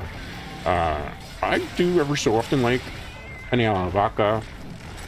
I like a good pesto with penne. Bow ties pesto is also really delicious. Raviolis, very good. Ravioli and pesto sauce is really good, but the one I have is from, what's it called? Mary Callender's, right? So Mary Callender's only has it with, like, I want to say Mariana sauce. He's eating the honey. Hey, pay attention to me. All right, fine. I had to slay you. He's over here just like gorging on honey while I'm like kicking his behind, Wolfies. Like, what is there? What is that, right? Like, okay. Let's go. Man, stealth. Okay, cool.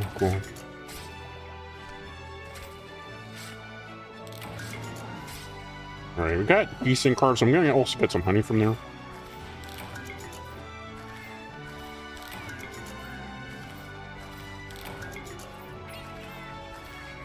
I'm getting more honey, so that's good. Sorry I was a little quiet there. I had to respond to an email in the background. My apologies.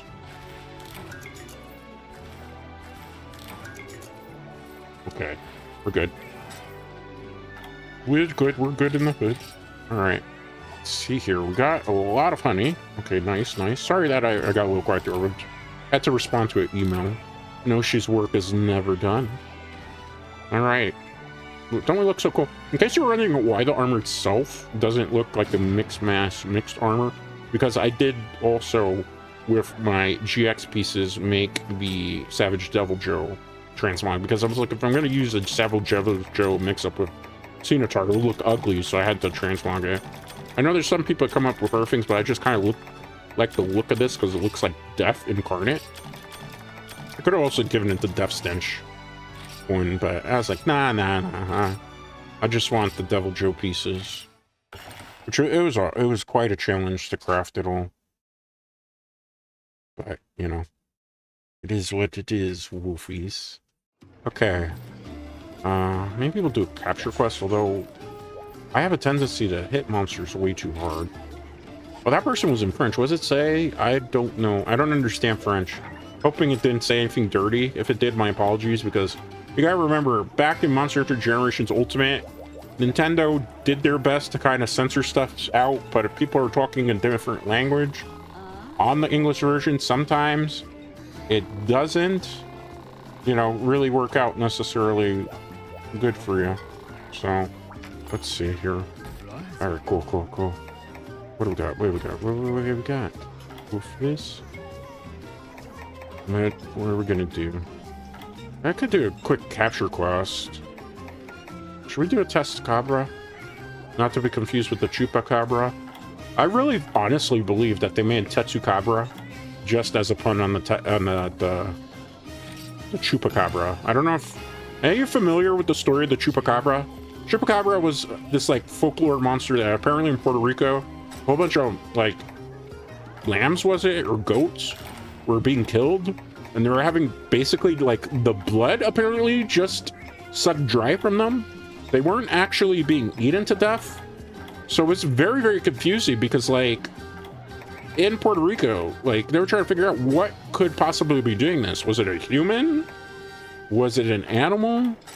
Was it, like, because there's not many animals, first of all, in, like, Puerto Rico that are just gonna, like, feast only on the blood of goats and stuff. So they started to come up with that it was this, like, folklore creature called the Chupacabra. They even had it where apparently, like, in news posts, like, I don't know, like the equivalent of the National Enquirer for them, as well as, like, their television broadcasts where they did, like, people claim that they saw farmers at the night, like, this creature looking thing that looked like a lizard with, like, 4 arms. It was like, it was called the Chupacabra. I don't know what that means. And, like, for a long time, the goats would just keep mysteriously dying and allegedly having their blood sucked out of them. So I don't remember his pattern, so we might die here, just so you know. I might not make this look fancy, especially with my bad resistances to this one. We'll try our best, all right? So yeah, there was the Chupacabra, right? So Chupacabra, you know, it was allegedly this lizard creature that was sucking on the blood. There was artist renditions of it. They never caught this thing. There's people who even went out like hunters to try to hunt this thing down. Eventually, the goats, lambs, whatever you want to call them, stopped dying, right? And nothing was going on. So I don't really know what to think. I'm thinking probably what happened is maybe it was humans doing it. Maybe the humans were using some type of contraption to drain the blood of the goats out for whatever reason. Like, I don't want to sound silly, but like in Puerto Rico, there is, I don't live in Puerto Rico, keep that in mind. Although I do have people who are descendants, obviously, from Puerto Rico, right? So, you know, there's a lot of things called, any of you seen, I guess is the easy way to put it, Evil Dead, Ash vs. Evil Dead, the TV series? Okay, you remember how there's something called the Brujo? And the female version would be a Bruja? And remember how Pablo became like the Brujo because his grandfather was it, or his uncle died and then transferred the power over to him? So Brujas are basically kind of like people who practice black magic, right? In other countries, they would probably call them like witch doctors, voodoo people.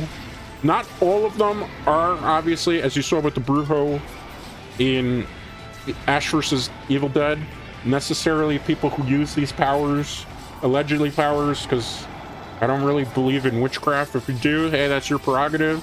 I'm not necessarily saying that, but, you know, to each their own, right, Wolfies? But I digress. Getting back to this tirade that I had, I think what potentially was happening is maybe people were draining the blood in Puerto Rico of these goats and stuff to use them for the dark arts, so to speak. I'm like bringing Harry Potter into this. But yeah, I think they were using it for that type of stuff, like brujos and brujas. And that's probably what was realistically happening. It's like the only animal that would really drain blood of things, and I'm not 100% sure because I'm not like an ecology expert, keep that in mind. I'm just a guy who serves you coffee, adult beverages, and entertains you for the art of streaming and gaming. But I digress, Wolfies. I digress. I believe that, you know, it's just kind of dark arts there. It's like a vampire bat. A vampire bat's the only thing that would suck the blood out. But to my knowledge, vampire bats are not indigenous to Puerto Rico. And although animals do have a tendency to migrate, right? I don't think the vampire bat would have migrated. And on top of that, a vampire bat is not going to be able necessarily, even with its size, to be able to kill a goat, like, and kill it and then do that. So I don't know, did the chupacabra really exist? And maybe I'm just like a skeptic. I don't know, they never caught one, right? So chupacabra is right up there with the Loch Ness monster, Bigfoot. You know, it's one of those urban legends for now. I remember it was really big. I think, like, I don't know, because again, it's just people I've you know, descended from people in Puerto Rico, but I've never been to Puerto Rico and stuff. I probably never will go. But what was I gonna say? Yeah, but you know, it's like an urban legend. They made a song even about the chupacabra in Spanish, so you can YouTube it. I'm probably sure you'll find it. It's just like, I don't know, but this monster's called Tetsukabra, so I can't help but feel like Tetsukabra was in fact a pun on the chupacabra, and somehow Capcom devs wanted to kind of pull a pun on. When you think about it, like, the Tetsukabra has the fangs, right? So if he was going to drain the blood of a monster in particular, he would use the jaws to do it, right? I don't remember ecology-wise if Tetsukabra does that, though, because the Tetsukabra is basically a frog, which, again, it's kind of funny because if you think about ecology in Puerto Rico in particular, there's a frog that's indigenous only to Puerto Rico. It's called, what is it, the coqui? I'm going to butcher the name, okay? Because I don't speak Spanish at all. Even though I got an A in it in high school days. But, yeah, I don't speak. I got to be careful here. I don't speak, but it's a frog. So I think with the Tetsukabra, it being a frog, it being a pun on chupacabra, maybe this is just a homage. I'm going to die. Yeah. I knew I was going to die once I got stunned there.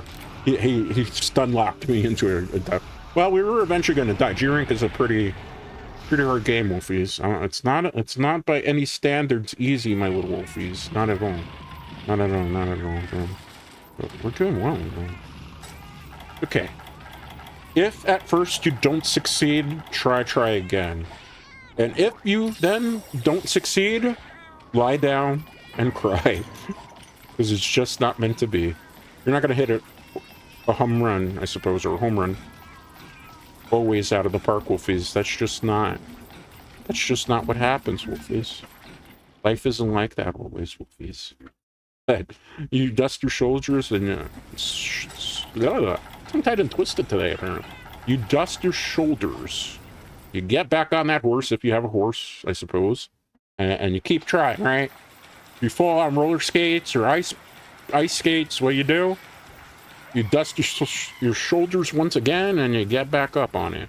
The whole point I'm trying to tell you is don't give up. Just because you don't succeed the first time doesn't mean that you give up and you failed, right?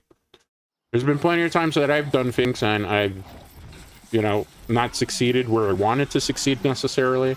I didn't necessarily give up. I mean, heck, I'll be honest with you. As a male VTuber, when I started as my previous self, as many of you know, I was not very welcomed in the community. I, was a person that was told often that I didn't belong in the community. Because, obviously, it's kind of one of the things that there's not a lot of male. When I was doing it, there was no male VTubers on the market. Because remember, I'm one of the oldest male VTubers, although not with Katagiri, but with my previous self. But I am one of the oldest VTubers. I started in 2020. And back then, there was not really a lot of males. It was a very female-dominated industry. Not that there's anything bad with that, because, that was the whole thing of VTuber culture, right? Idol culture, maid cafe culture, which is what the idol culture is kind of bars off of a little bit, as well as, like, pop idol sensations in Japan, in case these guys don't know really how idol culture really came about, right? But the thing about it is, like, I had a lot of people like, oh man, I killed the monster, I forgot it's a capture quest. Me and my dumb brain there, man. I was too good for the monster, right? I was too good. I realized that the cat had laid the trap, and I was thinking in my head, Wolfies, I'm like, doesn't that mean the monster's ready to capture it? And I forgot that I selected this as a capture quest. Man, I just had a brain fart. A really bad brain fart. But yeah, when I started VTubing, like, just because I was I remember with a Diablo 3 video in particular, the comment section, right? So in the comment section, I had this person, I can't say guy or girl because I really don't know. I don't like to assume genders of anyone necessarily, which is why I always call these guys Wolfies. Is the fact that, like, the person was like, oh man, what is this? This is terrible. Get out of here with this anime, boy, weeb, weirdo. Curses involved in the comment. And for a while when I did Diablo stuff in the very, very beginning, like when I was doing the guides, I had a lot of that type of hate. Like, man, what are you? You're a freak. You don't belong here. What is wrong with you? Grow up. You're disgusting. Every terrible name in the book that you could think of as a VTuber, right? And then, eventually it's kind of crazy because I never really gave up on anything that I was doing, so I just kept putting out videos. I kept putting out reviews. I kept putting out guides. I kept putting myself out there. I never really engaged with the negative comments too, because I think one of the problems often newer VTubers tend to do is to get a negative comment and they are very quick to clap back at the person, right?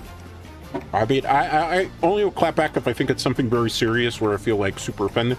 Most of the time when I was getting those negative comments, I don't clap back. I just ignored it. I was like, this person, random on the internet, I don't know them personally, they don't know me.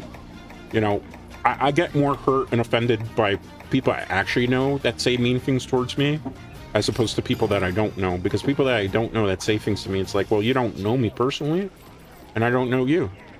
So, there's not really much to it. Like you can't take something in face value. As long as you know personally that whatever they're saying is not true about you, then why care? Why care, right?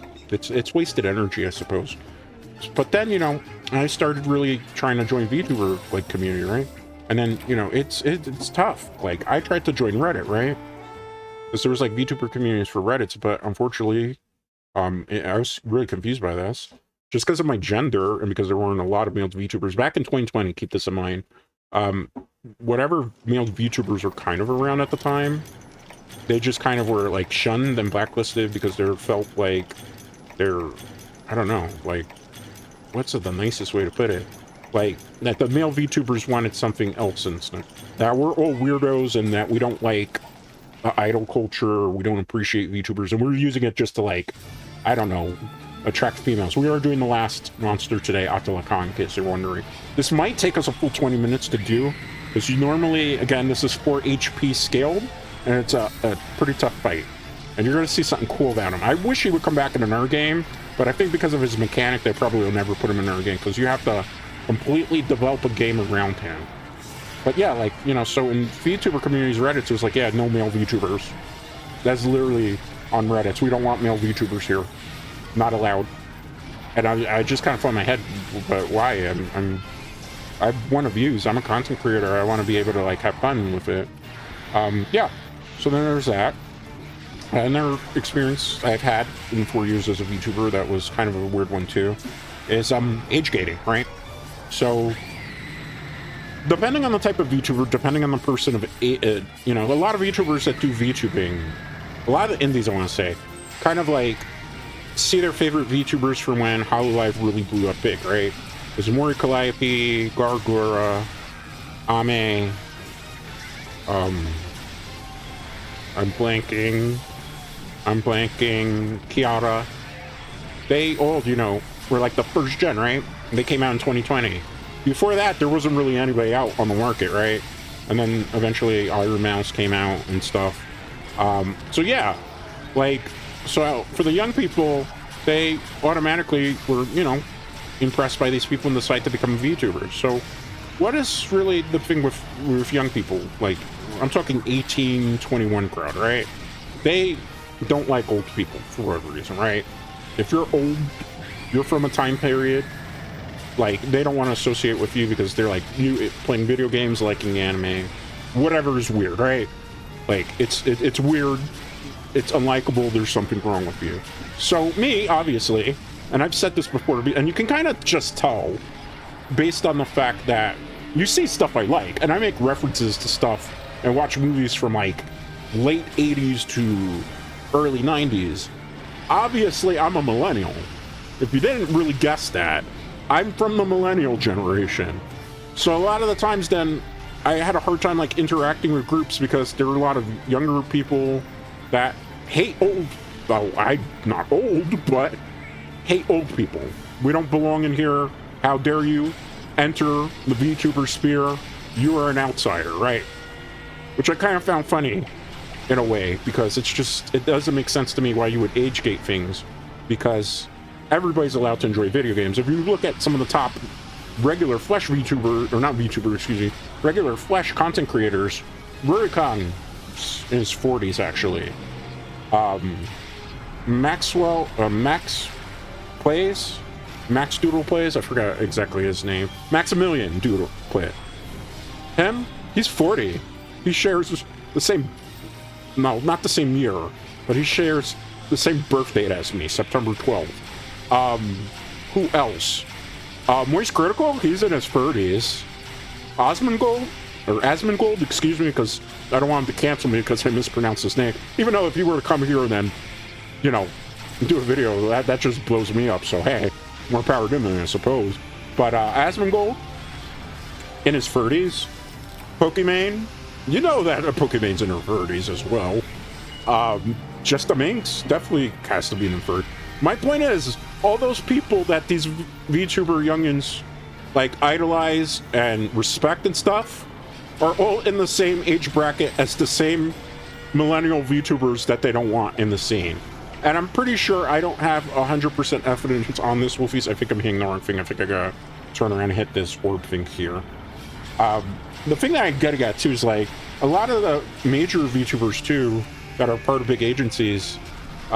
Some of them might be young, but some of them might suspect because of some of the references that they make are from millennials too. So it's just kind of weird how the indie scene interacts. So a lot of my early years of a VTuber, in the 4 years I did, I couldn't really interact with anybody because I wasn't welcome. You know, because of gender, which I thought was pretty sad. Because I always felt like I'm one of you too. Like my gender, we shouldn't have to do anything with. And then also just like the ageism of like, if you're a millennial, you don't belong in this community. You're a boomer. Get out. So I had to deal with a lot of that. And it's unfortunate because I always feel like the VTuber sphere in particular should be for everybody of all ages and, you know, whatever. But it's just kind of weird how people think sometimes. And it's also kind of weird in a way how... And I'm not like throwing shade at anybody, keep in mind, this is just like an analysis how sometimes like people of certain demographics don't like to be excluded and stereotyped and made fun of. And, you know, even some kind of, I can't say racism, but discrimination, because VTubers, you know, although you could, I guess, based on skin tones, kind of be racist in a way, but like prejudice here. Because it's funny because, like, a lot of VTubers don't want people to call them weirdos or, you know, some of the derogatory terms, but then they will alienate people who are within their own community, right? It's kind of weird because, like, you don't want to be discriminated on, and yet you're quick to discriminate people within your own community for weird things like being a millennial or of being a certain gender. I just don't understand it, you know. I'm the type of person that I like to interact with everybody. I interact with male VTubers, I interact with female VTubers. And I'm one of the type of people that doesn't think the dumb stuff that comes out of some people's minds too. Because I understand sometimes too. Like, I see male VTubers that get upset because they feel like, and I really don't understand this concept, that like female VTubers are stealing views from them. I'm like, get off your high horse, bro. That is not the case. That's as dumb as the male VTubers or also regular male content creators that think because like female content creators are out there that they're stealing views from them. They're not, man. They're not. Like, I put it this way. When you're making content, you have to be interesting. You have to be able to carry a conversation. Something I kind of pride myself on when I do stuff like this with these Monster Hunter streams and stuff. I talk a lot. I talk to the point where some people tell me, shut up, you're talking too much. Man, this guy just never shuts up. But the reason I do that is because I try to keep this as entertaining and as fun and as interactive as possible for you, the viewers. And I feel like sometimes with content creators, they don't understand the concept of silence. Like, if I just stood here, I'll give an example. Doing that and being like, oh, that's cool, I got hit. And not trying to like actually engage in conversations with you why I'm doing this. Like, they don't understand that that's probably the reason why they're not getting as much view and as tractions. You know, you have to be talkative, you have to be out there. I know a lot of us are shy. Like, don't get me wrong, I can be shy too, trust me. Like, I will go into people that are way higher up in the totem pole, and I will have a tendency to not really talk in their streams. Like, I'll say one or two things, but I always get concerned because it's like, some people know me already, Katagiri, they know I'm a VTuber, they know I have a channel.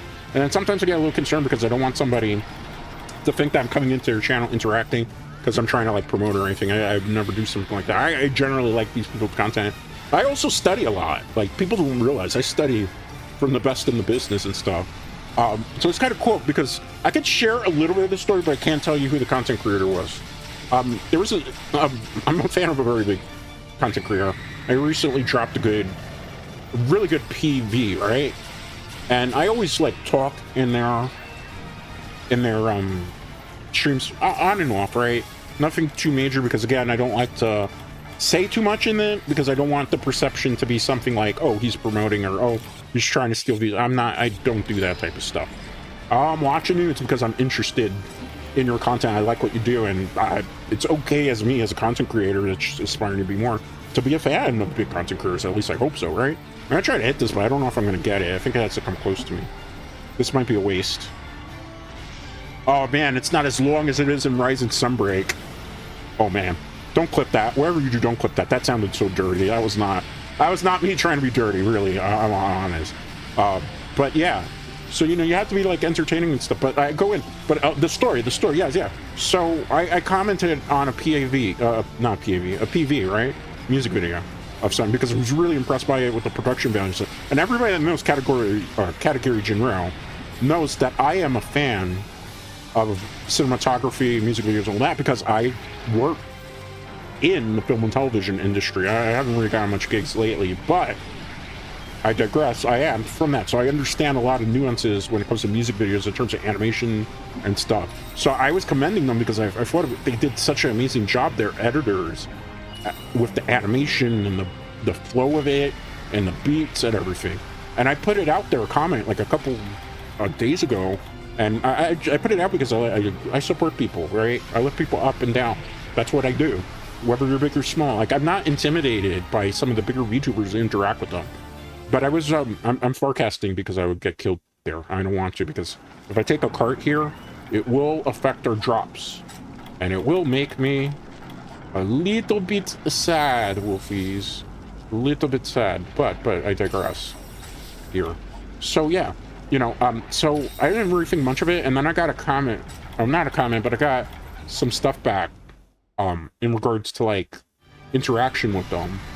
And that really made my day, like, I gotta be honest with you, because this is, like, somebody I really respect quite a great deal at their craft and everything, and just, like, the amount of work that they do.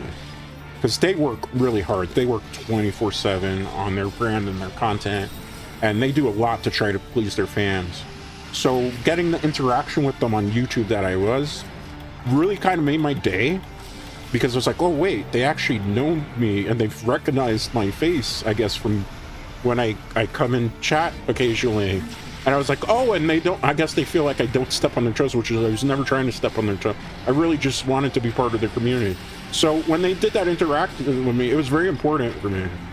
Because A, it acknowledged my existence as a VTuber, that somebody would respect the fact that I respected their craft.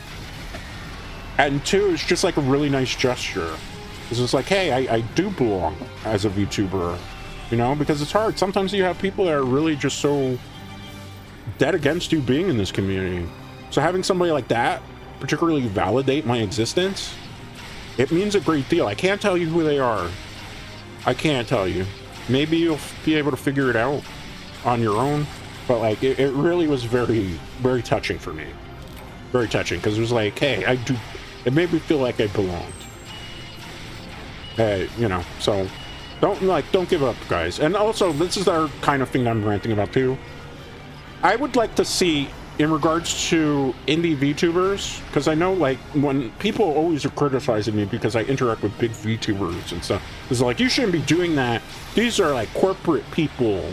And you know what? Corporate people you shouldn't be interacting with because they're the enemies. They're taking jobs away from us. And people have literally told me this reason I don't know how to even really, it boggles my mind sometimes when people say this stuff on the internet. No.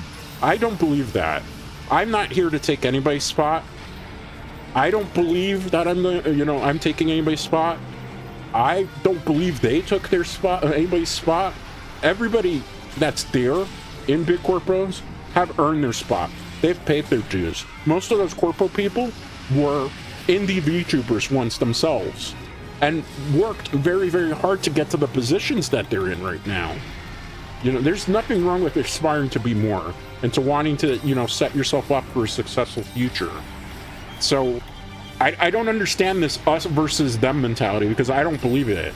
Like, for me, we're all VTubers. Yes, some of us are corporate VTubers, some of us are indie VTubers, but we're all part of the same community, which makes me believe that there shouldn't be a us versus them mentality. I know it's a small minority of people that think like you shouldn't support big people, and you know, there are a lot of us here on the small scale that do support the big people and want to see them succeed, just like we support even the small indie people that succeed. I support big people, I support little people. I can't always come out to every little indie VTuber stream.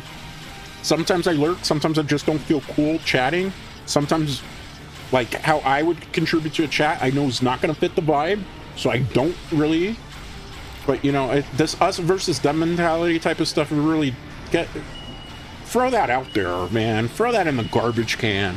Take it to the trash. That's not, you don't need that type of mentality. I understand people want to be competitive and stuff, but no, because you know what, you're never going to really be able to succeed if you have that, because it's not, nobody is your enemy in content creation.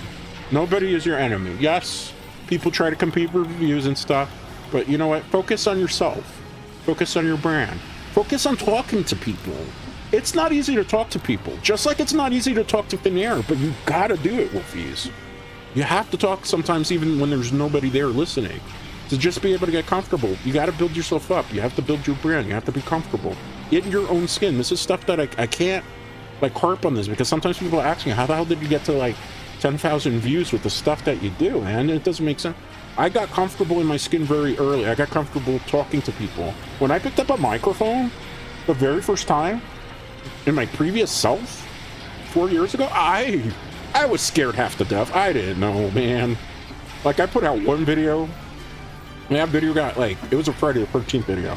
Because I wanted to pass the time. The pandemic was driving me nuts and everything, Wolfies. And I put out that first video. I wasn't expecting much from that first video. It got, like, 126 views at that time. And for me, I was like, wow, 126 views. That's really good. I'm really good at this. And then I realized that was actually a pretty minute number, right, Wolfies? And then, like, I put out a Diablo guide. Like, Diablo free guides started getting like 500. When I got the 10K video, I already was so comfortable in my skin. I didn't care what people thought. I didn't pay attention to negative comments. And I put out the best information and as knowledgeable as possible. And it came off as friendly and knowledgeable as possible. And that's how really it hit the 10K views. And I just kind of carry that on now as really streamer slash VTuber content. That's how I kind of focus on everything. I gotta sharpen here. In case you're wondering, I gotta go up there, but I had to sharpen first. We lost some clear minutes there. But yeah, that's pretty much my advice. Don't have a us versus them mentality. Learn to talk to people. Learn to carry a conversation. Don't talk to dead air. Like, don't have dead air in your content. There should never really be silence in your streams or your videos. You know, doing ums and stuff, yeah, that's hard, because I still do it still to this day every once in a while. Sometimes don't talk as quick as I do too, because I will have a tendency, sometimes I will talk a little bit quick, which will give me more of an opportunity to get tongue-tied and twisted, because I'm just going too quick. I've learned, obviously, not to sometimes talk as quickly before, because I'll be honest with you, when I was doing the Diablo free guides for the builds, a lot of the time I had to get a lot of information in the span of like 10 minutes or 20 minutes. Because originally I did 20-minute videos, but then I realized some people would say it's just too long of a video for a guide, and they wanted to view less because they felt like it was too much. Despite the fact I never ran ads on any of my content here on the channel. When we did have an opportunity to make partnership, I gotta heal up here. Let's climb up here. Okay, good.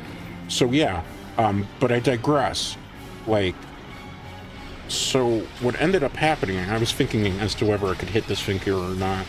You know, I got comfortable talking a little bit slower, but that's the reason why I talk sometimes faster, because I'm still kind of stuck in the mentality of I'm doing guides. I have to get as much information out there as possible.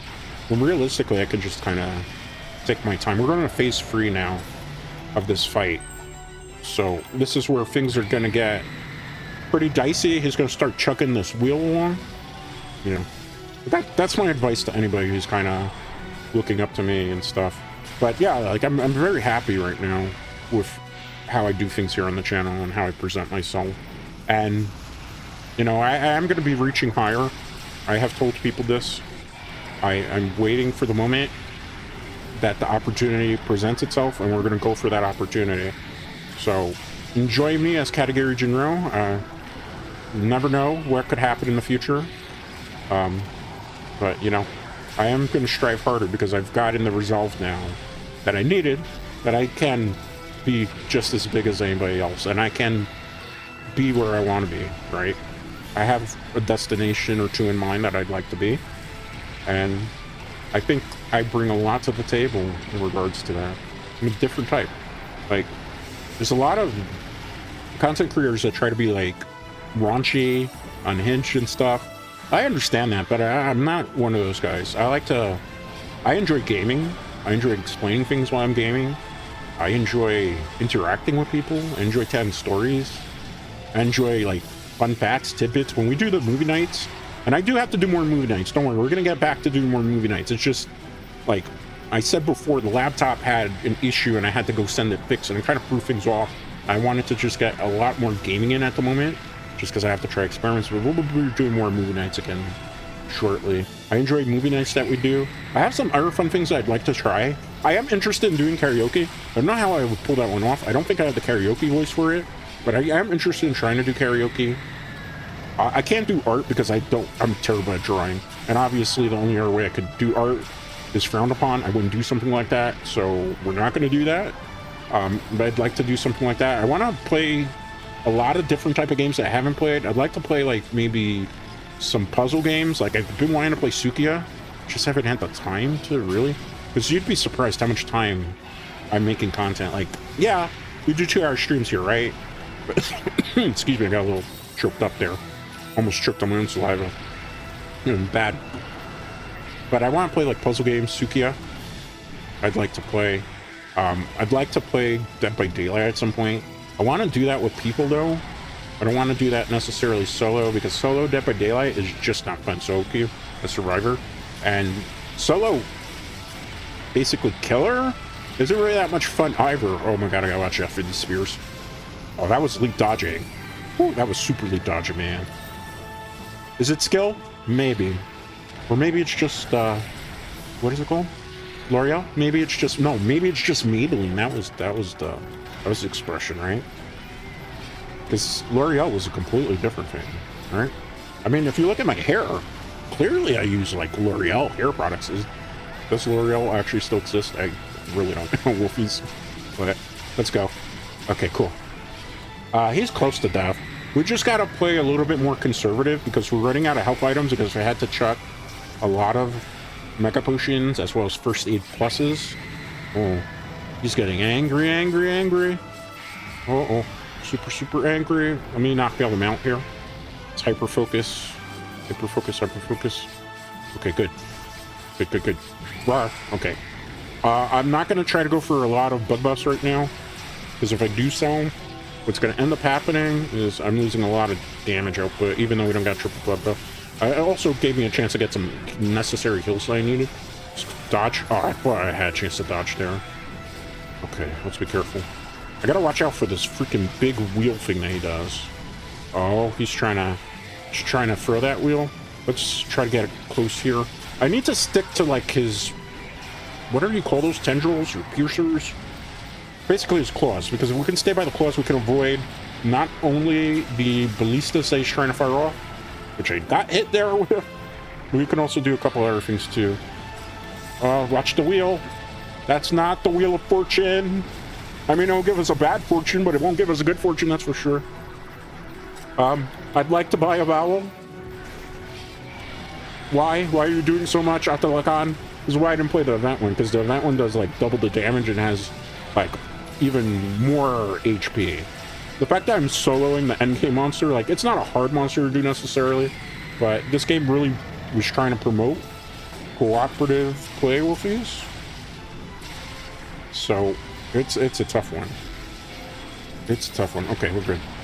Oh, I gotta get, like, into the center of this where I'm not gonna get hit by these things, because that can one-shot you. If I stay close to his behind, I know that's gonna sound kind of, I gotta be like a dog and kind of sniff his behind right now and get close to his, like, oh, we got a stun off there, baby. That was good because he didn't get to throw all the spears. I think he's got to be close, right? Yeah, he's got to be close because he's getting desperate and we're getting a lot of staggers. Oh, we got him. Let's go, baby. GG. So we only failed the capture quest because I was an idiot. All right, but we killed. This is the last boss in the game necessarily. I mean, there's the Fatalis monster, but actually in terms of story, this is the last boss. When you make this armor, it's kind of like what would be the equivalent of Fatalis armor in Iceborne, and I would say the Primordial Malzeno armor in Sunbreak. So it gives you a lot of sockets. It gives you a skill where it powers up your charm, so it has double the skill points. as well as whatever you gem in gets double the skill points as well. It's a good armor. It's not as good as the armor I'm using right now because the armor I'm using just overall better skills and more for damage. And this armor, in the hands of a right person, a speedrunner, you could do a lot of speed running, Wolfies. So that's why I kind of use it. Also, it's like it's not a comfy build, but it gives you better optimization, damage output, quality of life skills. So it's the Josita armor again. In the comments, or not the comments, in the description, I'll leave exactly how the build works in case you want to try it out. For this build, you're going to need either Atala Ka weapons, which is the weapons that this monster will give you. I didn't get the gem. I was trying to get a mantle because I needed it to upgrade the longsword to its final form. I'm going to have to do a bit more grinding of this offline, apparently. But yeah, Wolfies. I'll put in the description for it. It works best with Adalakan weapons as well as Crimson Fatalis weapons. Everything else, it'll kind of work, but you're not going to be able to have as many gem slots because you need a weapon that has at least level 3 gem slot ability on it. Because if not, you won't be able to maximize its potential to its greatest heights, and then you're maybe not going to be able to get much out of it. That's a sharpness +2. Maybe you'll get a weakness exploit. Maybe razor sharp, but it's going to be tough. That's what I'm getting at, Wolfie. So that was Monster Hunter Generations Ultimate. Let's give us a nice little wave. I had a lot of fun playing that. We will play more of that in the future, Wolfies. So do not fret, Wolfies. We will be playing more of that game. Did you have a fun time, Wolfies? I forgot to call last call, but I did say that was going to be the last hunt, did I not? So that was kind of a mini last call. So that was Monster Hunter Rise Generations Ultimate. I had a lot of fun. We got some stuff done. We did some G rank stuff. We did some hard content. I feel a little bit better control scheme wise, so I'm kind of getting back into the grind of things. We will do harder content in the future, so keep that in mind. It was just kind of like a warm-up session because Monster Hunter 20th Anniversary is a long year ahead. I figured we should play the anthology game that has the most monsters in it. We will still do Rise and Sunbreak, or excuse me, Sunbreak and World / Iceborne from time to time as well. But let's take a look at what's left in the schedule for this week. So Tuesday we did Diablo 4. Wednesday we did Batman Arkham City. Today we did Monster Hunter Generations Ultimate. Tomorrow will be some sort of Diablo stream. That's going to be at 8 p.m. Eastern because I'm trying something a little bit different. We're not doing a movie night this week. Expect a movie night probably next week because I won't have time to do it on that Sunday. So it's either going to be Diablo 2 or it's going to be Diablo 4. I'm leaning probably towards Diablo 4 so I could do a little bit more seasonal journey. It seems that there was some interest from people that are part of the Wolfpack to see more of that, so I think I want to do a little bit more of that. Saturday, we will play some Stardew Valley. Sunday, tentatively, I'm close. I don't think I'm going to have time to get 6 of the streams out to you this week, which I apologize for. But remember, my laptop was out for a week, and I'm kind of getting back into the groove of things, and I don't want to burn myself out also by doing too much content, because 6 days a week is a lot to do, considering the volume that we do. There's a possibility I might up some streams, so you get like another 3-hour stream, like for Diablo 4. Maybe I'll do a 3-hour stream at some point for Batman Arkham City, depending on what we do. You know, it's all to be determined. Everything that I'm doing right now is still us kind of getting a feel for what works at the Moonlight Brew, what flows, what works for me in terms of my stamina as a streamer / content creator, and just, you know, getting a good kind of vibe even here. So that's what we have planned for the rest of this week. So we still got 2 things. We still got a Diablo stream of some sort. We still got some Stardew Valley for Saturday morning. Movie night will be back next week. I don't think I will ever do the Friday the 13th one because when I watched that movie is when the computer had its problem. So I'm a little bit traumatized by that. We'll figure something out.